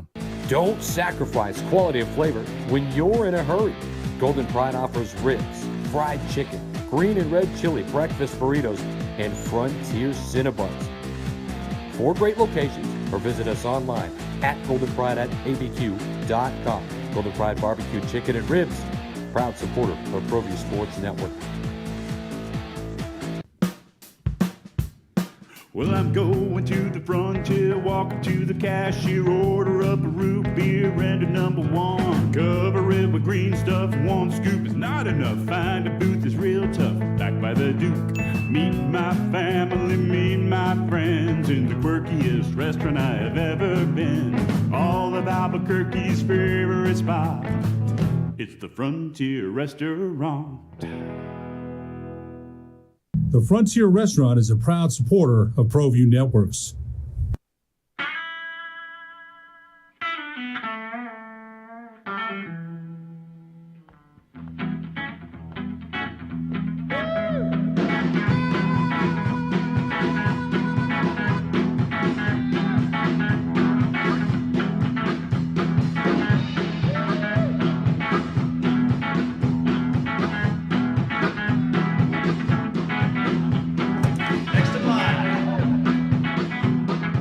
Rudy's is a proud supporter of ProView Networks.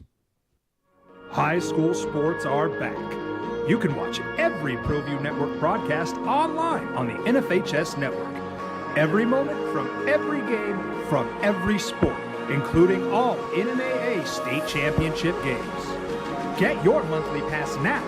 Just go to ProViewNetworks.com, click on the NFHS logo, and sign up today. Watch New Mexico's best.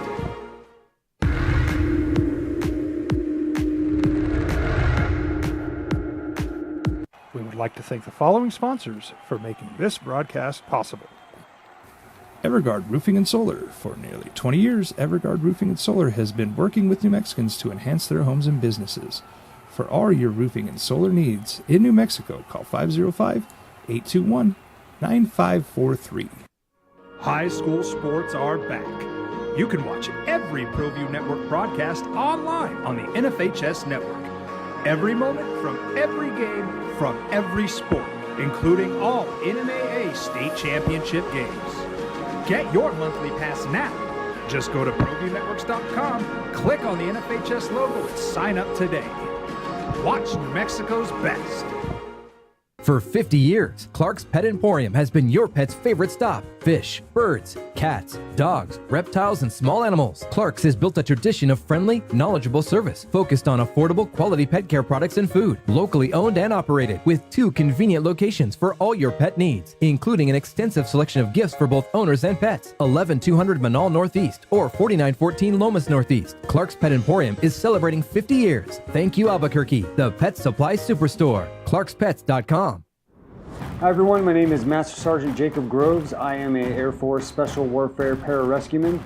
Air Force Special Warfare are proud supporters of ProView Network and New Mexico Youth Sports. Air Force Special Warfare operators are critical thinkers. They maintain a high level of fitness, they take initiative, and they don't quit. For more information on Air Force Special Warfare, contact me at the number listed below. U.S. Air Force Special Warfare are proud supporters of ProView Sports.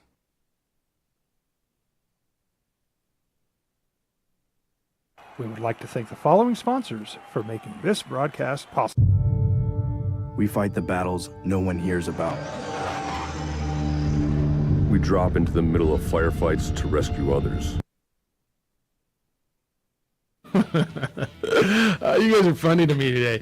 Why is the Gruden, the Chucky thing not offensive? All right, I'm down. Like Mo said, it's a nickname. It's embraced. He marketed it. That's why.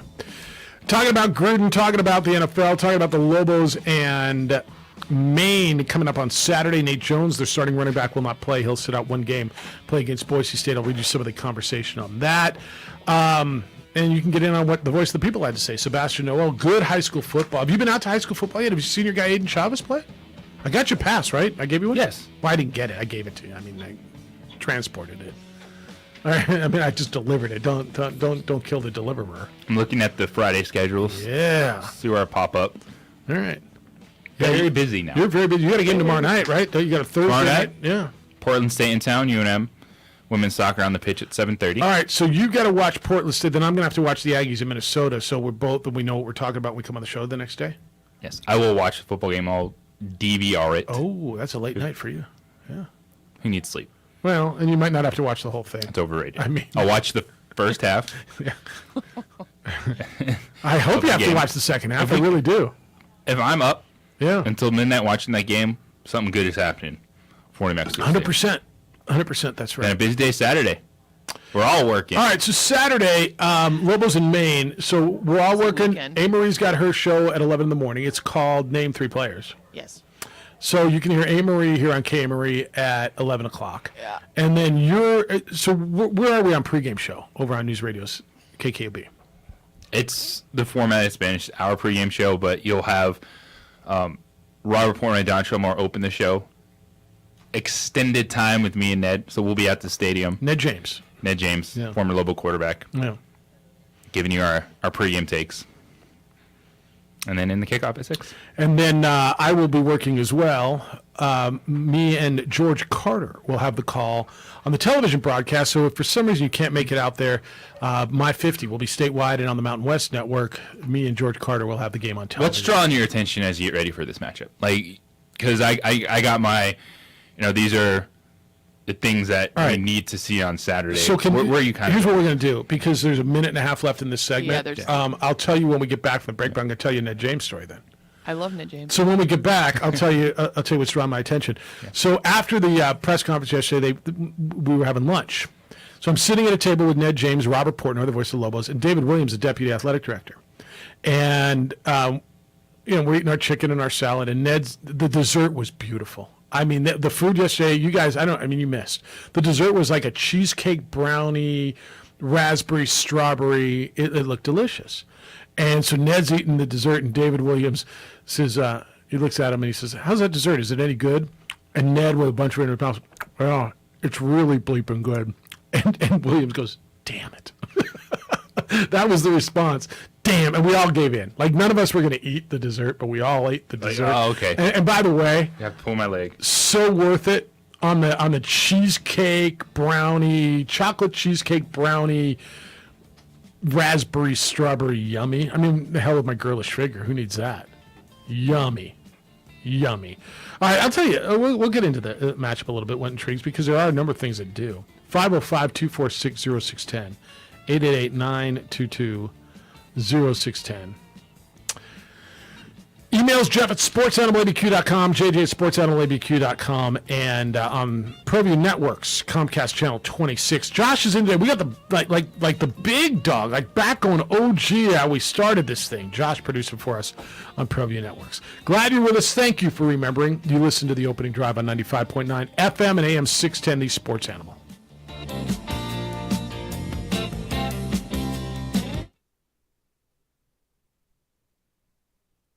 We would like to thank the following sponsors for making this broadcast possible. We fight the battles no one hears about. We drop into the middle of firefights to rescue others. And act as one-man air traffic control towers. We're the ones who go before all others.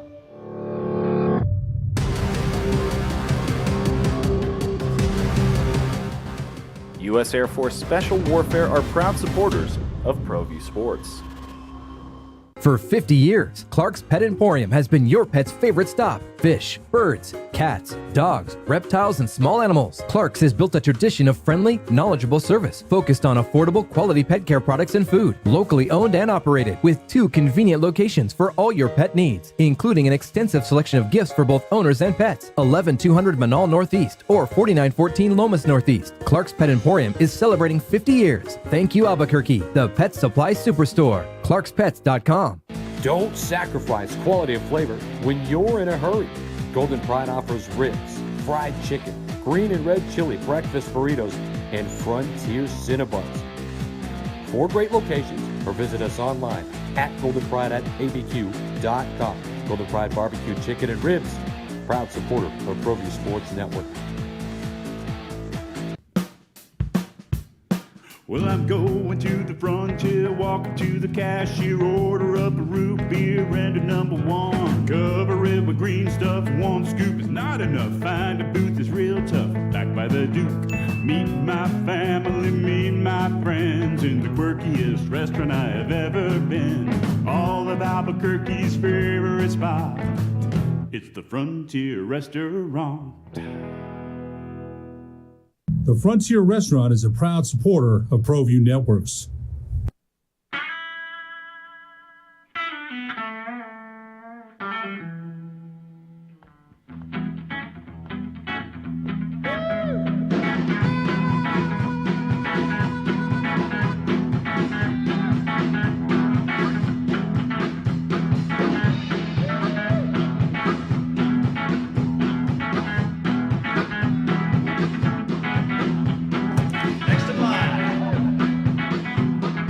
Rudy's is a proud supporter of ProView Networks. High school sports are back. You can watch every ProView Network broadcast online on the NFHS network. Every moment from every game from every sport, including all NMAA state championship games. Get your monthly pass now. Just go to ProViewNetworks.com, click on the NFHS logo, and sign up today. Watch New Mexico's best.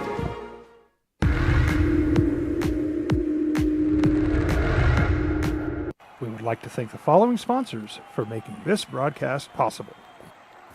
Everguard Roofing and Solar. For nearly 20 years, Everguard Roofing and Solar has been working with New Mexicans to enhance their homes and businesses. For all your roofing and solar needs in New Mexico, call 505-821-9543. High school sports are back. You can watch every ProView Network broadcast online on the NFHS network. Every moment from every game from every sport, including all NMAA state championship games. Get your monthly pass now. Just go to ProViewNetworks.com, click on the NFHS logo, and sign up today. Watch New Mexico's best. For 50 years, Clark's Pet Emporium has been your pet's favorite stop. Fish, birds, cats, dogs, reptiles, and small animals. Clark's has built a tradition of friendly, knowledgeable service focused on affordable, quality pet care products and food. Locally owned and operated. Is the opening drive with three-time New Mexico Sportscaster of the Year, Jeff Cindietta, and J.J. Buck. Game week. Lobos in Maine on Saturday. No, and the tree's gone, by the way. I saw pictures. The tree is out now. Do you know how many people yesterday were talking to me about that damn tree? A lot. The looks I got when I went over to that Lobo football luncheon press conference thing is like, really? I'm like, look, man. I mean, it got the people going. We were there setting up. So then somebody else did a follow-up on the tree, I guess, yesterday too. By the way, I did inquire about like the art. I guess the tree was already like beetle infested. They had two different arborists out there. It wasn't just a bunch of people saying take down the damn tree. It was damaged by the storm. It was beetle infested. Why didn't they take care of the tree? Oh, look, stop. It's a tree. It was nice. It was pretty. It's gone. Move on, as someone once said. OD, AM, Jeff, JJ, A. Marie, and Josh producing on ProView Networks. All right, you asked me what matchups intrigue me. So I'm going to tell you a couple of things that intrigue me as I look through this. To me, this is about New Mexico. First and foremost, how does New Mexico's offensive line control the line of scrimmage against a relatively big defensive line? The front four for Maine go 255, 265, 290, and 230 across their front. Okay, I need to see I need to see the line control it and them being able to run the football. Okay, I'm interested to see what kind of pressure can New Mexico's defensive front put on Joe Fagnano, the quarterback who's returning. He played 4 games last year, was injured, but played at the end of the season. Main one, like I know what their record was last year, and I know where they're picked in the CAA this year, but they won 5 of their last 6 games last year when they started to get healthy. They beat the teams on their schedule: William and Mary. They beat Albany. They beat Rhode Island. UMass is a Division I team, FCS team. I'm sorry, FBS team. So they have something they feel that they can win. This is a team, JJ, that, and Danny said it yesterday, if I'm Coach Stevens, and he said this flat out, and you got a guy over there in a head coach in Jordan Stevens, who is in his first game as a head coach, who is back at his alma mater, there's a ton of excitement. It's kind of like, well, it's more so because it's not COVID. When Danny returned here, why is that so dang loud? When Danny returned, okay, when Danny returned here, and it was, native son returning home. There was excitement. That's what they've got. But to me, this is about New Mexico. I want to see them control the lines of scrimmage on both sides. I want to see them be able to run the football. And what intrigues me more than anything about New Mexico is what does Miles Kendrick look like? Not only throwing the football, but controlling an offense. And I just want to see something that encourages me on Monday morning. Says, all right, you got something that looks like an offense that can win football games. Line of scrimmage is huge for me. This game on Saturday. Danny Gonzalez talking about third down. So it's going to be an area to watch all season. I think it's going to be big for the defense to take a step forward. And it's 1-2 explosive plays. Can they create some explosive plays? This offense had nothing. And now all of a sudden, they're young players, but you're putting a lot on the shoulders of a Christian Washington, Sherrod White, Jamar Sanders, to be able to hit some of those. So I'm looking maybe 2 or 3 25-plus yard plays. Mm-hmm. Good to see. Mm-hmm. But bust some explosives on him. You want to see playmakers, don't you? Because I think there's so many question marks coming in. There's so many question marks. How's your quarterback going to look? Who are the playmakers? And it can't just be Luke Weissong, right? You mentioned Jamar Sanders. I want to see Jordan Porter, the transfer from Arizona State. What does he look like? Can they get in space? Danny talked yesterday about trying to take the top off. 8 to 10 shots, he said, going down the field.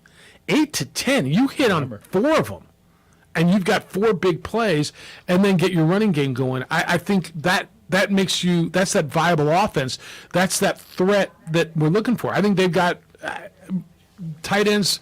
Bruckler should be good. Will Dennis should be good. I want to see weapons. I want to see efficiency. It's consistency. Exactly. And I know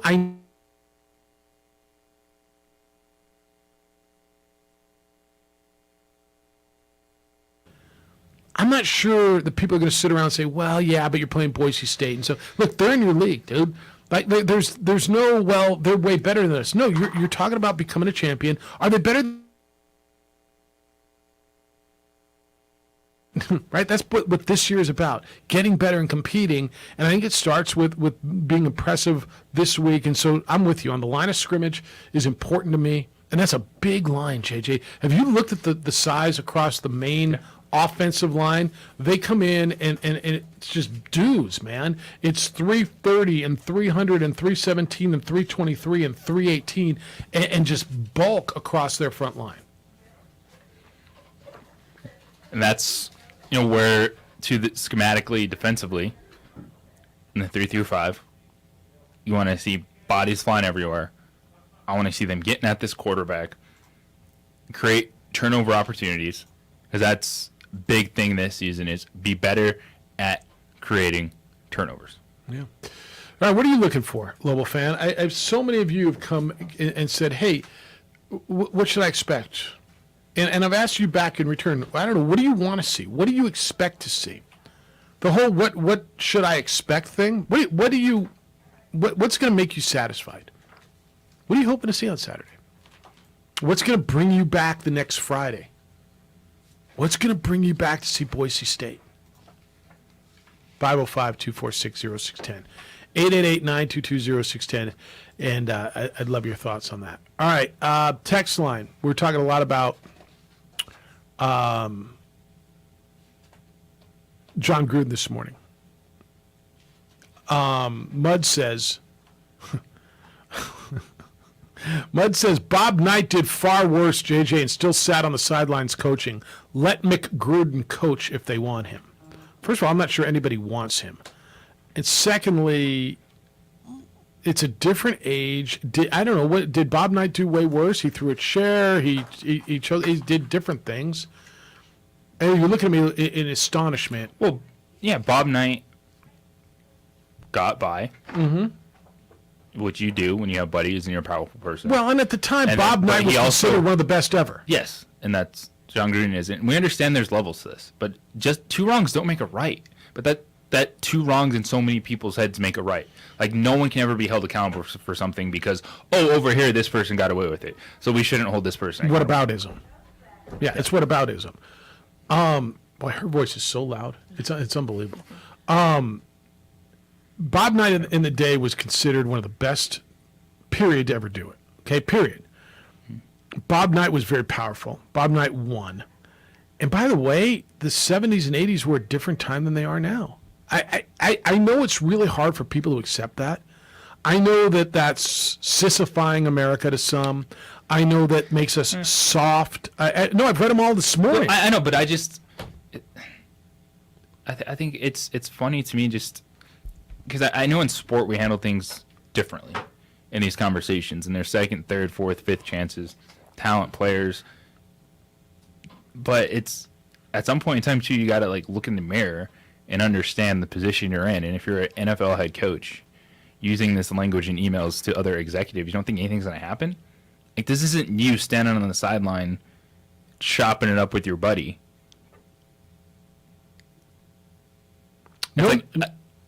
Know that nothing's private if you put it digitally. If you thumb it out or type it out on a keyboard, whether it's on your phone or on a keyboard, now realize it's not private. How many times have you been told don't push send? What did Herm Edwards say? Don't push send. Yeah. It's accountable. Like John Gruden is still he's still doing speaking engagements. People are still gonna put him on the radio. Got a lot of money. Still put on TV. They canceled John Gruden. He can get back in it somehow, some way if he wanted to. I don't know that he can. Not at the NFL level. But at some point, it's not a right. Correct. 100% correct. No, it's not okay to say bad things and then just be like, oh, whatever, we all say it. But I have a right to work. In that capacity, like be an NFL head coach. Yeah. Like he's still getting paid for speaking engagements. He's still doing all these other things. That's what I was saying about it's the Deshaun thing the other day and all this stuff. This isn't a right. To make a living and making millions of dollars in professional sport, or in college sports for that matter, it's not a right. This is a privilege. And I know the word privilege is such a touchy word in this day and age. It is a privilege. And some are privileged to be blessed with the skills to be able to make a living and that kind of a living. But it is not a right. And if you abuse that privilege, you lose that privilege. Or at least theoretically you do. Now, you can argue all you want whether or not he abused the privilege. Okay? I know some of you are saying this is sensitive, this is... John Gruden said what he said in those emails. He's never denied that. If you think it's funny, that's fine. Okay? But in 2022, and well, Jeff, they were 10 years ago. I got it, man. It's some of that stuff. It's very simple. It's not offensive to a lot of people because of the way people act and the way people talk. And we've heard that people have been open about that in their phone calls, on the radio. You send that stuff at your workplace right now and see how that goes for you. And tell me that we're all just. By the way, I suggest you don't. I'm just suggesting man. It's just being like at some point, even when you're an NFL head coach. You got to understand, like, well, if these emails are going to another executive, if I'm a head coach, I'm sending them. And nothing disappears. Yeah. Nothing disappears. Like, nothing disappears. All right, I got more on this. 505-246-0610, and we'll get into it. You can keep them coming. Serena goes tonight if you want to get in on Serena. Is this it for her tonight against the number 2 seed? It might be. You can get in on Louisville football against Maine. Dodgers beat the Mets last night. All they do is win until we get to October. Then we'll see. 505-246-0610. It's all open for you. What is your financial goal? I know I ask this regularly to you. Have you thought about it? Like, how do you get there? Kirtland Federal Credit Union can help you with whatever it is you're looking to do because they are banking made easy. You can save time. You can save money with free tools from Kirtland Federal Credit Union because banking should be easy.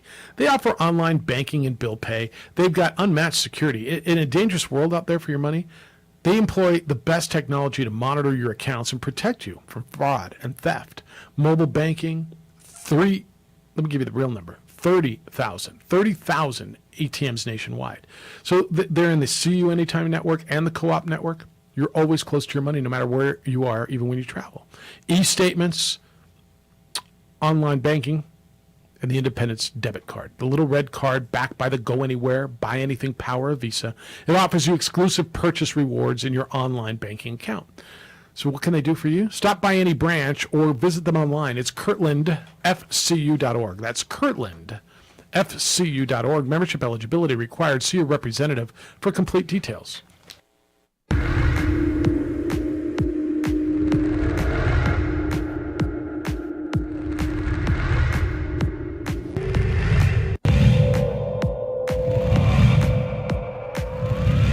Bouncing into each other. I think Ella Chavez, the setter, was probably the one who should have had it. Oh, blocked up at the line and falls in perfectly. The Sartans.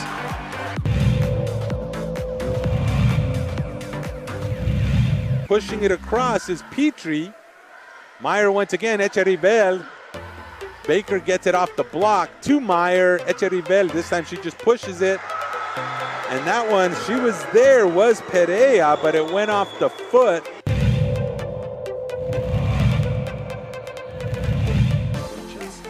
that goal. Sartans have possessed the offensive zone a lot in dangerous spots just like this. Devaney with another shot and another goal. Noah Devaney.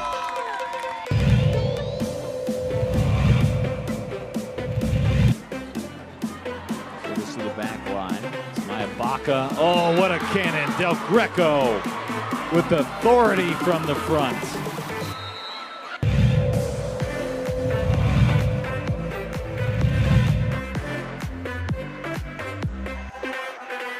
Still alive, pushing it where nobody is. Was number 10, Ella Lopez.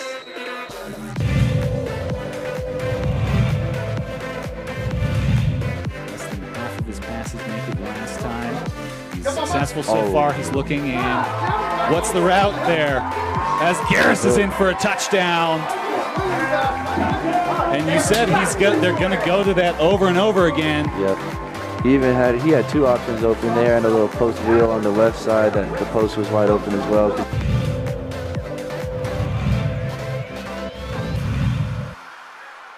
Popped up, set, crush. But it's dug up. There's another one. That one's not going to be returned. That was just like meat right there. Just grabbed it, ripped it down. Was number 12, CC Vance. You don't want to make it that easy.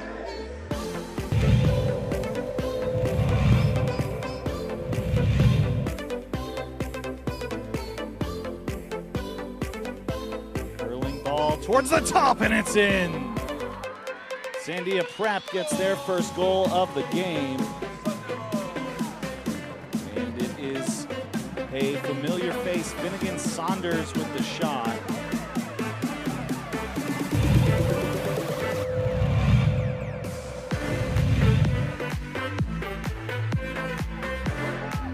Herrera, that one's in.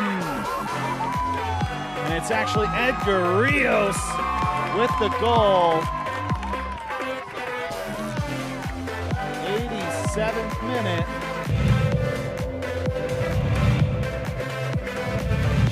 Do it if they need to, but Spiegel will be the man back. Gets an end-over-end punt. It'll be taken at the 16-yard line. They're going to buy some space out there, and there seems to be plenty. Dodges off one man. It's Isaiah Quintana. Quintana is going to the house. He will not be denied. Isaiah Quintana all the way from the 16-yard line, and Moriarty can tie this game up.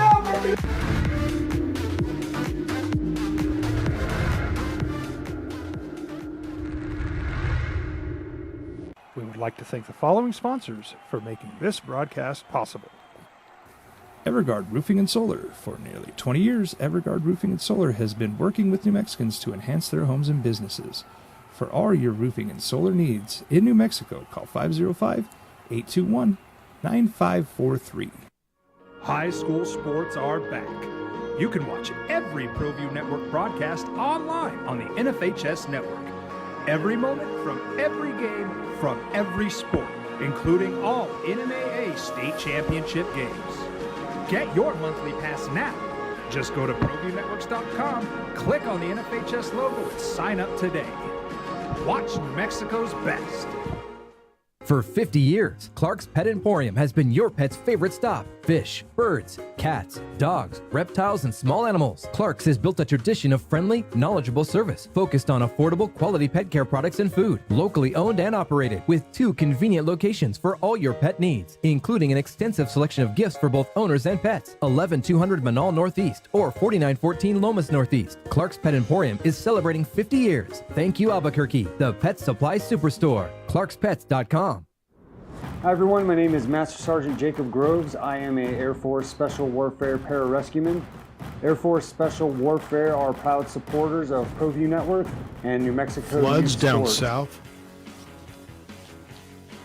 It's been historic flooding in Mississippi. I mean, like rivers cresting 18 feet above flood levels, things like that. The city of Jackson, Mississippi had no running water yesterday. So opening drive, Jeff, JJ, A. Marie. So you're not listening to the wrong format. Deion Sanders is the head coach of Jackson State. I think you know that. And he said that his program, his players are in crisis mode, as is basically that whole community because of what's going on down there. So no running water because of the flooding. They've already been on a boil your water notice for about a month because the health department found cloudy water that could cause digestive problems. Now there's so much water on the ground that I mean, I don't know what they're going to do down there. It's unbelievable. Quote from Dion, we've been hit with a little crisis in the city of Jackson. We don't have water. Water means we don't have air conditioning. We can't use toilets. We don't have water, therefore we don't have ice, which pretty much places a burden on the program. So right now we're operating in crisis mode. That was his quote. It's pretty crazy what's going on down there. Weather impacts college football. It feels like almost every year in the first 2 weeks, whether it's lightning delays like we saw last week, whether it's hurricanes that postpone games down in the southeast. I don't know that I've ever seen anything like this. The flooding down there. Have you guys watched any of this? Do you pay attention at all? Have you seen what's going on down there? It's insanity. He said, I got to get these kids off campus into a hotel and accommodate them so that they can shower properly, take care of their needs, make sure all our kids are fed, and our kids have the necessities of life for the next several days until this crisis subsides. That's where we're operating right now. They play Sunday against FAMU, Florida A&M. It's pretty crazy, isn't it? I take a look at it if you've got some time this week or today. But they got to find somewhere to practice, somewhere that they can. I mean, just find a field to practice that's not flooded. Dion said we're going to find somewhere to practice, find somewhere that can accommodate every darn thing that we need and desire to be who we desire to be, and that's dominate. The devil is a lie. He ain't gonna get us today, baby. Everybody's got their issues, man. Somebody's got it worse than you, huh? But yeah, check that out. That's real stuff. Opening drive, Jeff, JJ, A-Marie, Josh producing on ProView Networks. You can watch us on Comcast Channel 26 today. You're welcome to do that, and we encourage you to do that on a daily basis. Yeah. Sorry. I got more on Gruden. You want me to read some more commentary? Text line says Gruden's a millionaire. He's a millionaire head. He shot his shot and blew it. Take your money and go away. All this was during the time of a bitter union strike. Was there a bitter union strike going on? Part of it, yes. Okay. I think that's where the DeMaurice Smith comments came from. Yes. That's where the DeMaurice Smith stuff came from, yeah. Why are we talking about Chucky, Jeff? Let's talk about Liv. I still don't see the payoff. They're paying mediocre players like Pat Varner big dollars. What are they getting in return? Do you see networks lining up with lucrative TV contracts as CBS or NBC try to get out of their long-term PGA deals so Jim Nantz can call the Livies? No, I don't see that. But I do see a TV deal there. AC's in on Gruden. Good morning. I think there's a difference between hate and racism. I think he really hates / dislikes DeMaurice Smith and Goodell enough to make fun of appearances and slurs. But he probably does not feel that way towards the whole group. There are lots of people who do not like each other and probably get called these types of names, but just toward them, not the group. As far as a second chance, I think everyone deserves a second chance. That's really interesting. So I'm going to read this to you guys again. I want to know what you think. There's a difference between hate and racism. I think he really hates or dislikes DeMaurice Smith and Goodell enough to make fun of their appearances and slurs, but he probably does not feel that way towards the whole group. What do you guys think of that? I think that's plausible. Mm-hmm. Yeah. I agree. But where did? All right, if you hate someone, and this is where I question AC just a touch, because I agree 100%. There's a vast difference between hate and racism, and I don't even know that you have to be hateful to be racist. I think you can be ignorant and be racist. I think you can be the way you've been brought up. Although I do think hate can be part of it. But if you really dislike someone and you are going to use a term, a negative term, are there generic terms? Is a-hole, right? Or is it going to be based on their race, their look, Racially their motivated comment. sexual orientation, right? And I'm not going to sit here and judge his intent, man. I don't know. Is it ever okay to take a shot at someone how they look? You decide.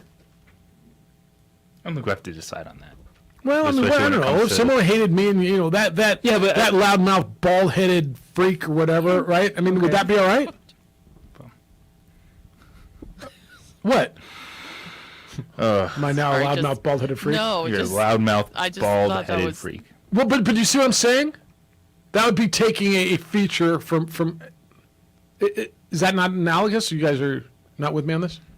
I mean, I don't think I don't that, think we- but I get what your point. I think it was direct. It wasn't just always bald. It was a direct, Right. racially motivated shot at Demar Smith. And I think that's where this comes out. And I think that's right. All right. Maurice hates the Isotope schedule. Jeff, remember when they used to play? Enough. Yes. How many times do you want to send me this, Maurice? I got it. You play Sugarland a lot. I can't help you. And next year's schedule came out, and it looks a lot the same. Maurice, you're welcome to send it every week. And I know you're tired of playing them. I just don't know what to tell you. It's the way it is.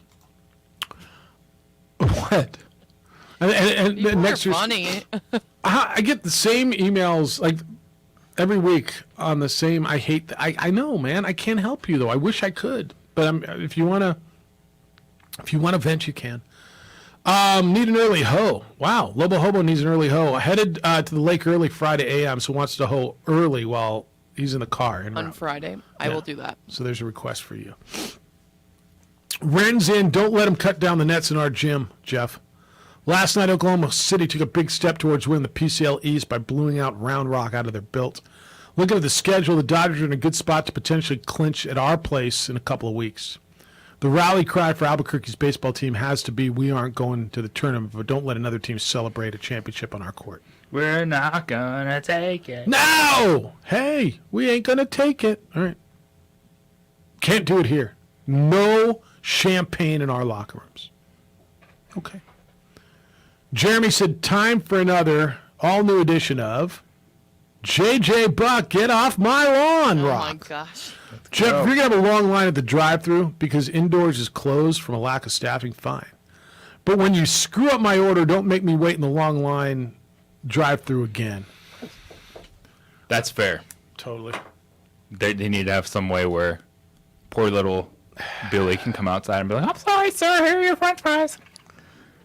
At Dairy Queen on Coors, it's impossible to go to Dairy Queen. So 2 nights ago, we went to one of our favorites, Golden Pride. Love Golden Pride.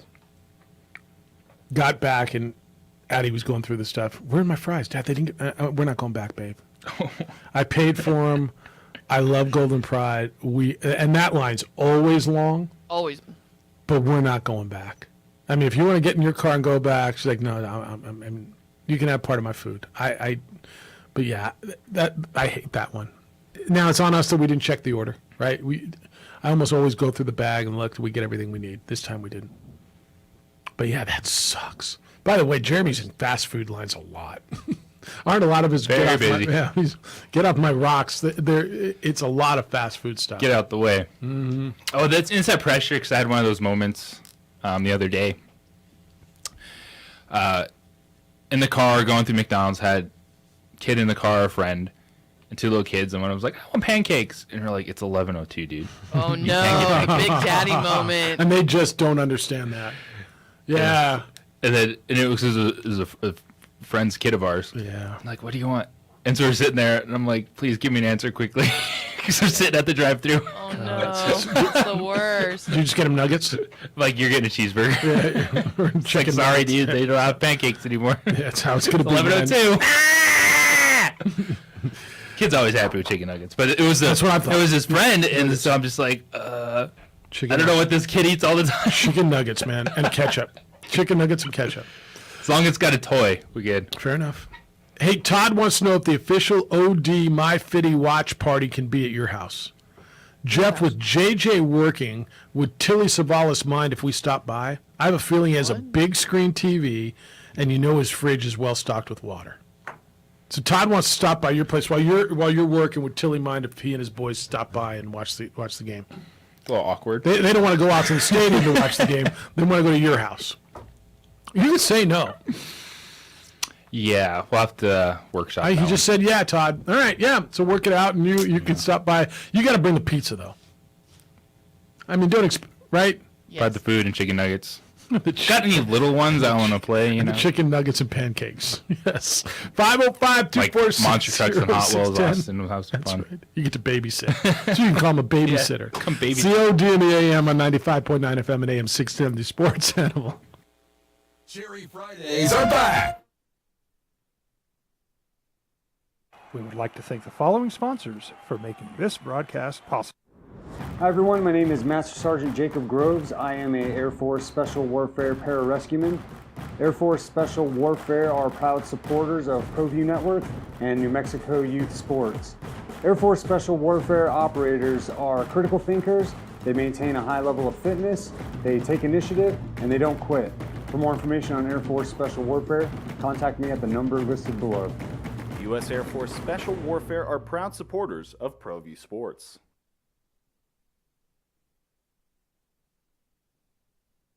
We would like to thank the following sponsors for making this broadcast possible. We fight the battles no one hears about. We drop into the middle of firefights to rescue others. And act as one-man air traffic control towers. We're the ones who go before all others.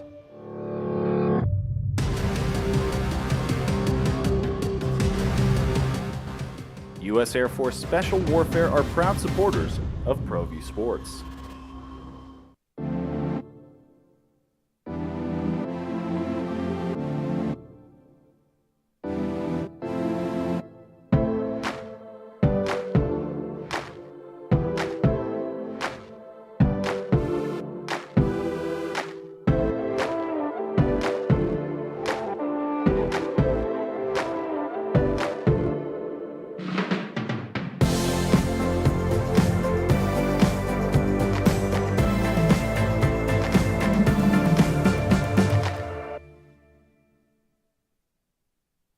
For your business or your home, Valley Fence stands alone. We're number one in New Mexico for a reason. It's the best fence you can own. Proudly serving New Mexico for over 50 years. At Valley Fence, the difference is clear. No fence too big, too small, or difficult. We handle them all at Valley Fence Company. The energy landscape is limitless and ever-changing. Cleaner energy resources are crucial to New Mexico's environment. For 100 years, PNM has utilized cutting-edge technology and employed hard-working New Mexicans to ensure that we have consistent, reliable energy when we need it. For life's loudest moments, quietest moments, and every moment in between. We're dedicated to providing you with energy now and into the future. All you have to do is dream of what to do with it next. Dream Star Stucco. Stucco is the way to go. A Southwest tradition, beautiful and durable. The perfect combination. I'm really not sure we've given this the love that it needs. And we've talked plenty about John Gruden. But what about the Cowboys, man? Who, honestly, I know A-Marie really likes Cooper Rush, right? He was impressive in that one game. Multiple games. He had over 400 yards. He had multiple 400-yard games? Yes. What? I looked it up. Well, I'm listening. Educate me. I know he had the one game that he was good against the Vikings last year, and they won the game. And I wasn't happy about that. But I mean, he's a little not older, but I just thought he was a good, solid backup option. And he may still be. Right. So I'm not saying he's a star quarterback, but I think as a backup option, he can play well. Okay. He had 422 yards passing total. When? As a backup last year. Total?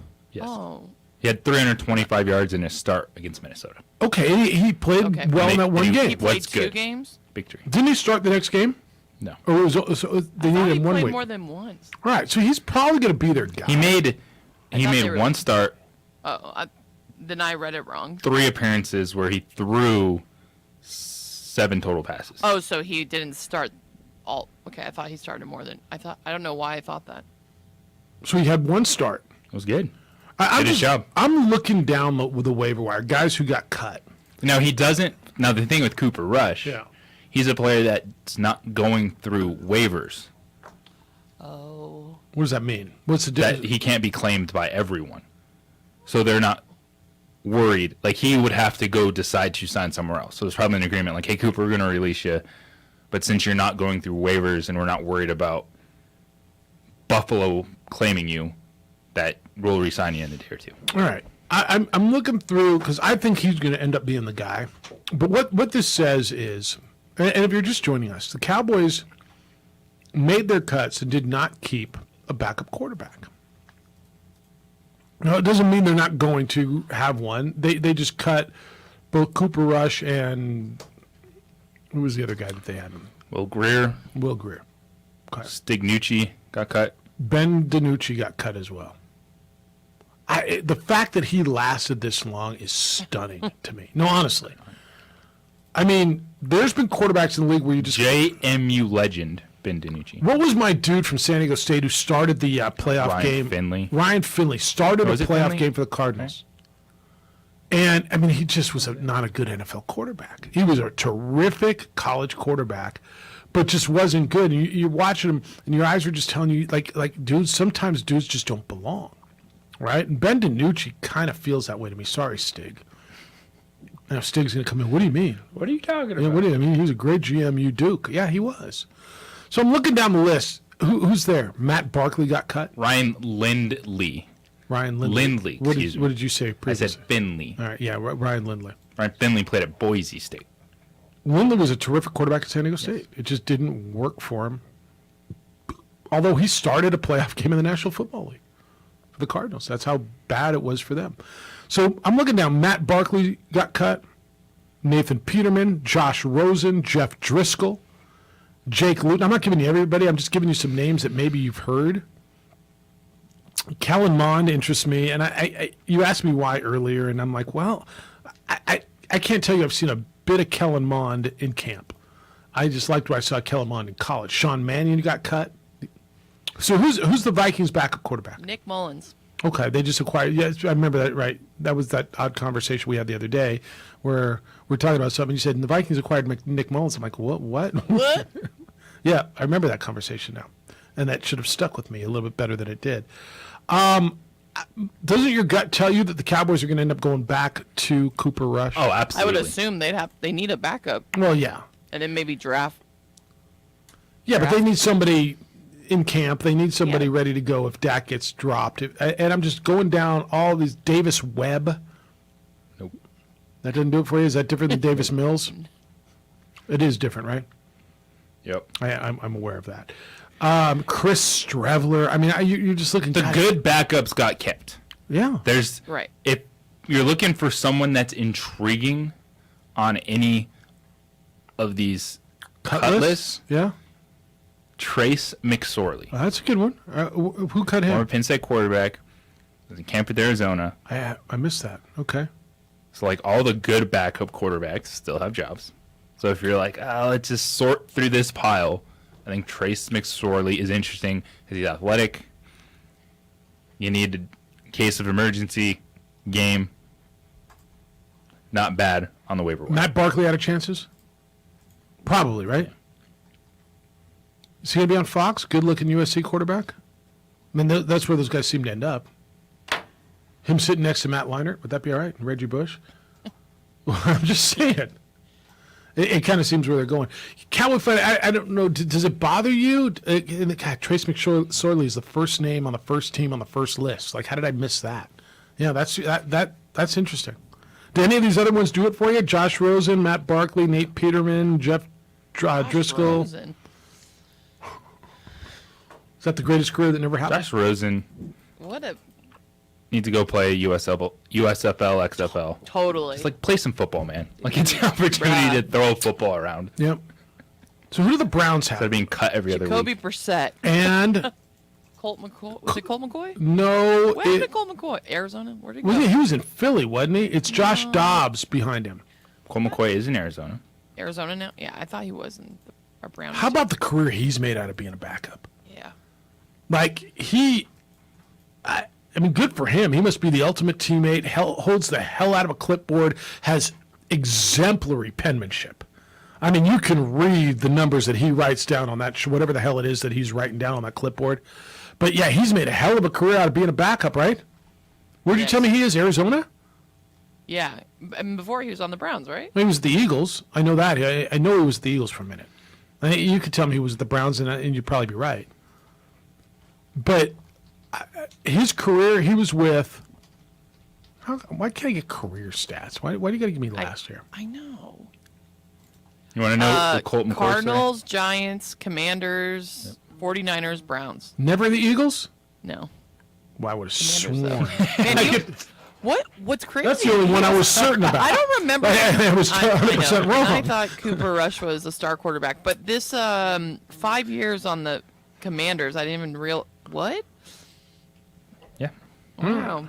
2 years after Kirky and RG3. Ryan loves Colt McCoy. He's a great dude with a great attitude. Yeah. Loves him. That's why he's a backup quarterback for. He's been around. What year is this? 2022? He's been around since 2010.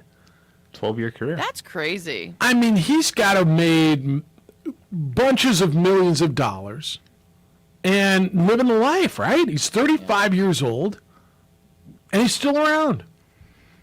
Good for him, man. His first 2 years in Cleveland, he started 21 games. He was 6-15. Well, but he had 2,700-yard season. Cleveland, San Francisco, good stint with Washington. He was there for 5 seasons and only had to play in like 10 games. Actually, what better job, backup quarterback or last dude on the bench in the NBA? I think the NBA thing because the money's guaranteed, and if you have to go in, you don't get your ass kicked. Yeah. Because when you're going into mop-up duty, right, in the NFL. So the Colt McCoy, that's the thing. Good guy, great teammate. There's a couple games you can point to where like, all right, he held his own. And that is all you need on your resume. That's what I want. Let's bring in Colt. Yep. He won't screw it up. Quarterback room. Yep, he won't screw it up. He played 8 games last year. 8 games last year. 3 starts. I know, but he played in 8 games last year. Just when Kyler Murray got hurt. He was 2-1. Your backup quarterback, you hope is playing in 2, right? Yes. It's kind of the number. He played 8 games last year. Completed almost 75% of his passes last year. Give me Colt McCoy. He'll last Mark Brunell like. Right, Mark Brunell now Mark Brunell was a starting quarterback of the league, was good, went to the AFC Championship game, and then hung on till he was mid-40s. It felt like 41 or 42, I think is what it really was, as a backup because he was that guy. And now there he is on Hard Knocks coaching the quarterbacks. Well, 3 of those Detroit appearances last year were like nail downs, I think. Yeah, but I mean to put him in the game 8 times.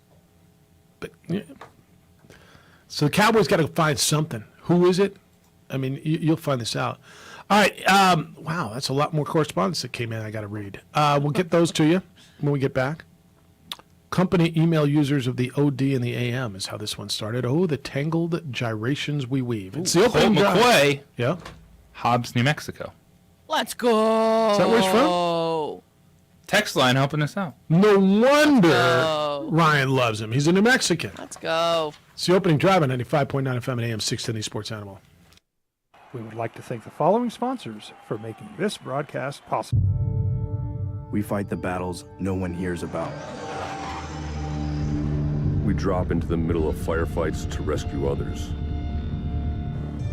And act as one-man air traffic control towers. We're the ones who go before all others.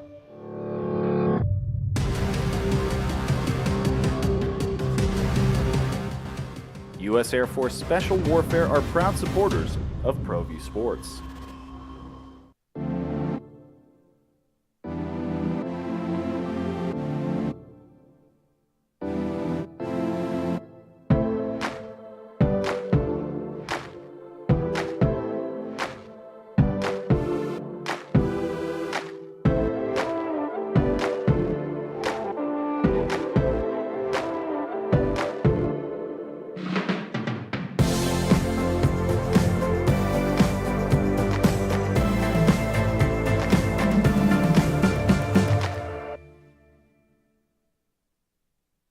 For your business or your home, Valley Fence stands alone. We're number one in New Mexico for a reason. It's the best fence you can own. Proudly serving New Mexico for over 50 years.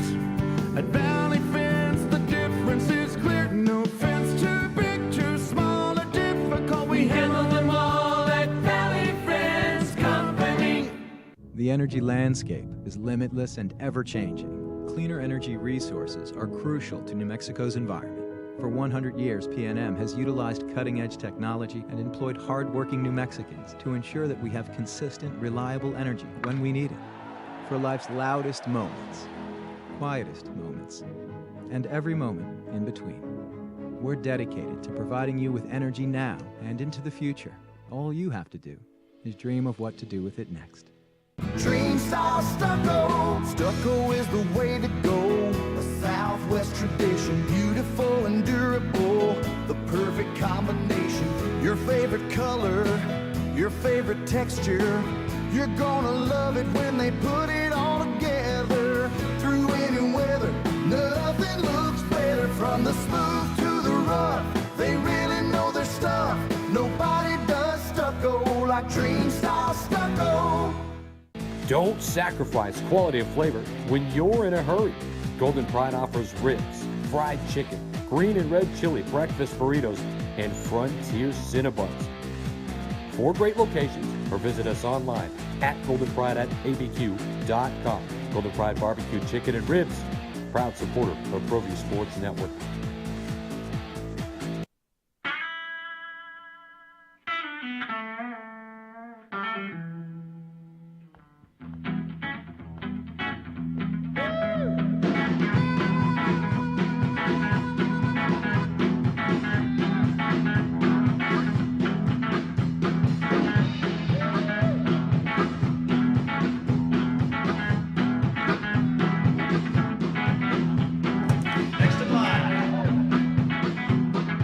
Rudy's is a proud supporter of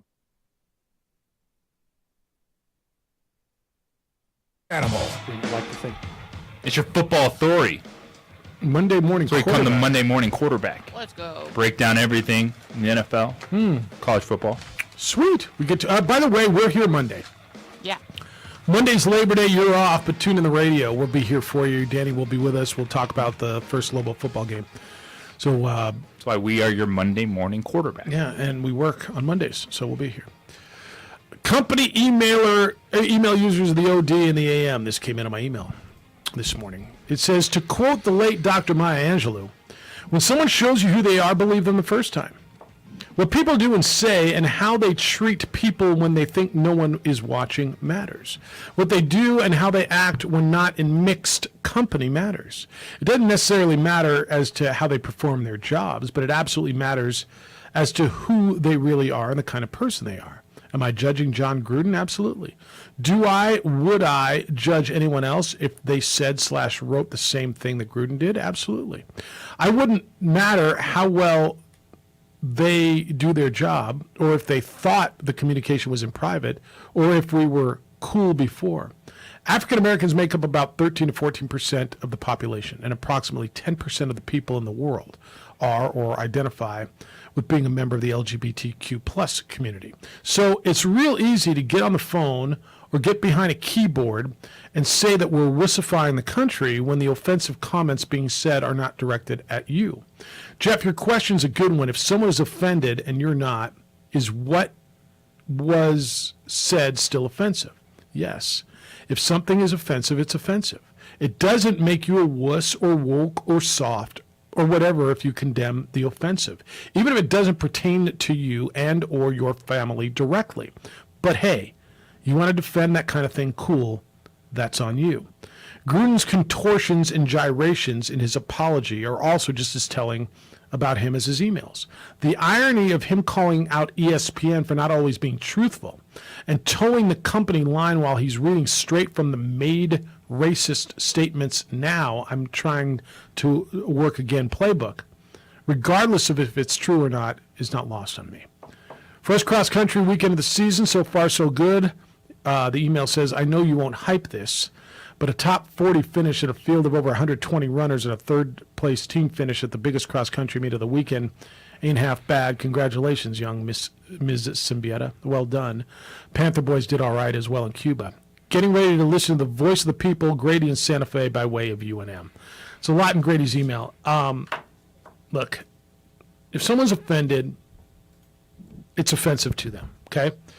Is there faux, I'm offended? Is there, look, I'm not going to sit here and judge it. We had this conversation with the Redskins name. Was it offensive to Native American people? We have conversations all the time. If you're not in a marginalized, I don't even know if that's, if you're not in a minority group, and it can be racial, it can be religious, it can be, pick it. It's hard. Sometimes it's hard to determine if something's offensive, right? What Gruden said, I don't know what any of us are saying. Is it okay? Like, it's not okay anymore, guys. Grady's point on, are we wussifying things? What we're doing is, and we being a society, is saying stuff that you used to be able to get away with that was considered okay isn't okay anymore. If you want to put a label on it, put a label on it. JJ, am I wrong? Am I oversimplifying this? You're not oversimplifying this. Okay. And you don't have to like it. And honestly, you don't have to accept it unless you want to be part of something. If you want to be part of the NFL, if you want to be part of society, if you want to be part of your occupation, whatever. Society norms change, not just from 1990 to now or 1950 to 1990. They're always evolving. And every generation says we're wussifying our society. And every generation had it tougher when they were coming up than the new generation. And look, it's evolution, you guys. And we don't have to like it. But if you're going to be part of whatever it is, you kind of have to accept what you're getting into. I'm not telling you how to live your life. I'm not telling you what to do. But it does come down to, are there consequences to what you say and what you do and how you act? Now, nobody's throwing John Gruden in jail, right? Freedom of speech. What happened to freedom of speech? No, he's got freedom of speech. But there's consequences. I don't know. What you get out of Grady's email? I lean to what Grady is saying. Like, there's consequences for your actions, for your speech, especially when you're in certain positions, and NFL head coach is a position of power. And influence and leadership. And you're going to be held accountable for what you say. To a different level, yeah. All right. I get any more of these? I do. Lobo Hobos says, Lobo football equals Albuquerque baseball team. Jeff, tonight I'm going to tune into the broadcast, and Sushan's going to tell me nobody in your league is better at taking the top off the defense than the baseball team.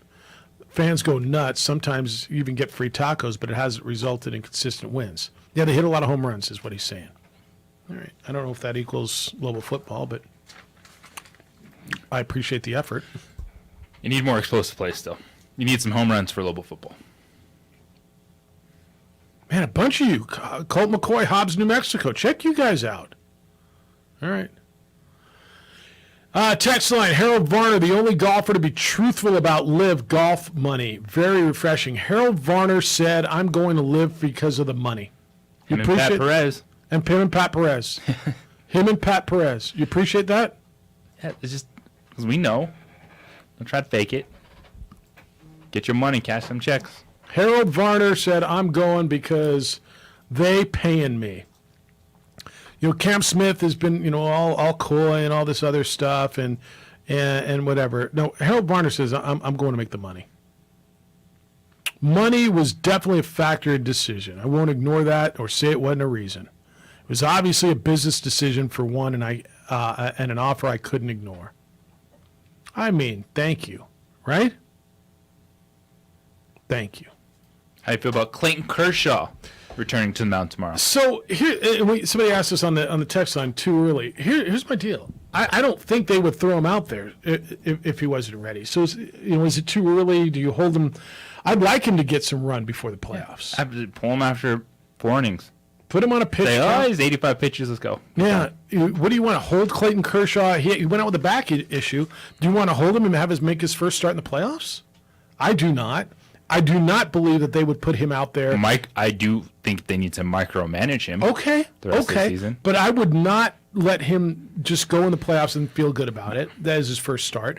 And I would put a micromanage pitch count, however you want to do this. But yeah, if he says he's ready, the doctors tell me he's healthy, then yeah, let me know what I got going into the playoffs. Let me throw Clayton Kershaw against the Mets. Hell yes. I got no problem with that.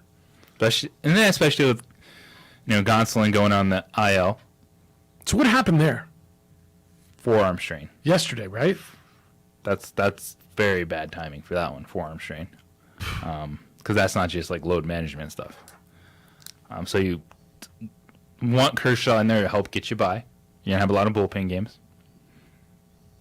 Now, this is Dave Roberts' task the rest of the season, is managing that staff for the postseason. The hitters, they're going to hit bombs. They're going to score runs. It's all about figuring out all those arms, getting them ready for the postseason. Look, Kershaw was pitching really well. I mean, I understand that he's older now. I think, what is he, 34? He had 15 starts before his back injury. He was 7-3 with a 2.64 ERA. I want to see what he's got. Tell me whether or not I've got that tool going into the playoffs, because I'd really like to have it. Thanks to Sebastian Noel, the voice of the people. He was with us today. Thanks to Josh for combing his hair and getting out of bed this morning. Yes, thanks, Josh. And filling in for Adrian. It's great to see you, man. He produced on ProView Networks. Hey, Marie, great work. Thank you. Jim Rome Show is next. The Herd with Colin Cowards after that. 2 Men On comes your way at 4. And then you get the Isotopes in Sugarland. Speaking of Sugarland, big day for you. Huge day. In Sugarland? Ever think your house is like Sugarland? Well, kids bouncing off the wall. Yeah. All right, enjoy your day. Be good to each other. We're back tomorrow morning at 7 a.m. with more award-winning radio. Be kind, loving, caring, and sharing. We'll smell you tomorrow.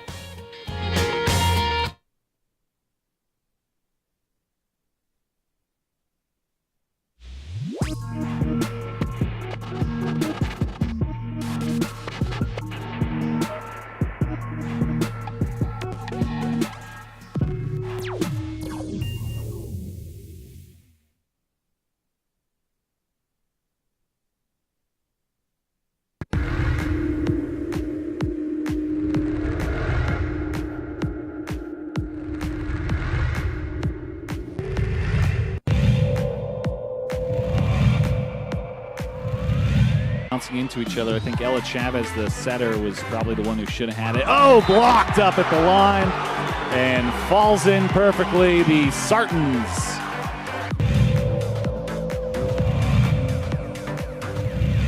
Pushing it across is Petrie. Meyer once again, Echerivel. Baker gets it off the block to Meyer. Echerivel, this time she just pushes it. And that one, she was there, was Perea, but it went off the foot.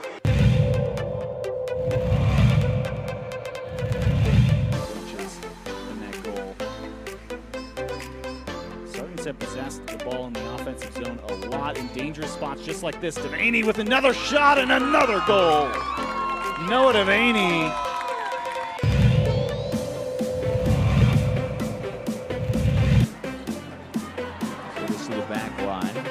Baca. Oh, what a cannon. Del Greco with authority from the front.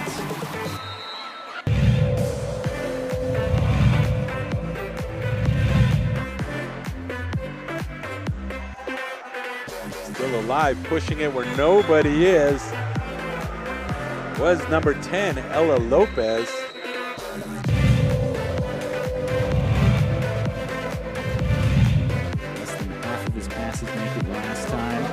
Successful so far. He's looking, and what's the route there? As Garris is in for a touchdown. And you said they're going to go to that over and over again. Yep. He had 2 options open there and a little post wheel on the left side, and the post was wide open as well.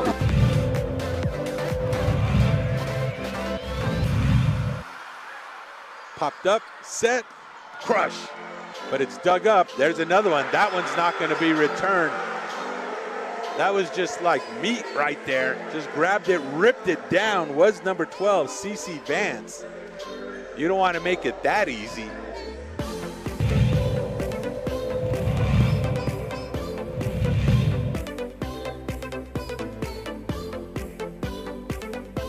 Curling ball towards the top, and it's in.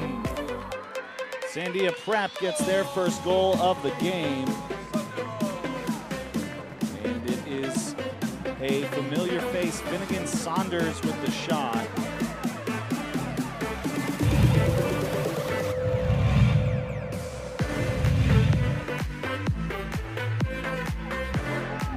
Herrera, that one's in. And it's actually Edgar Rios with the goal. 87th minute.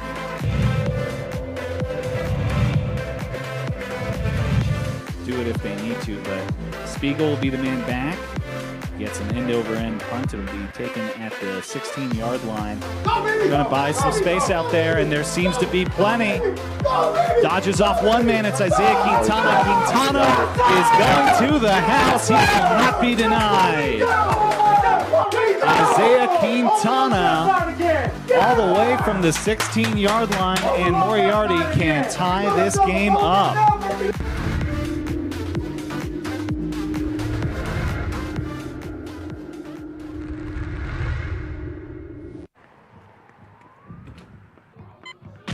These are more than just the sounds of a safe place to go after school. These are the sounds of interest being ignited and of mentors making an impact. At Boys and Girls Clubs, we don't do just one thing. We do whatever it takes to meet the needs of every kid who comes through those doors. Because whatever it takes is what it takes to build great futures. Great futures start here.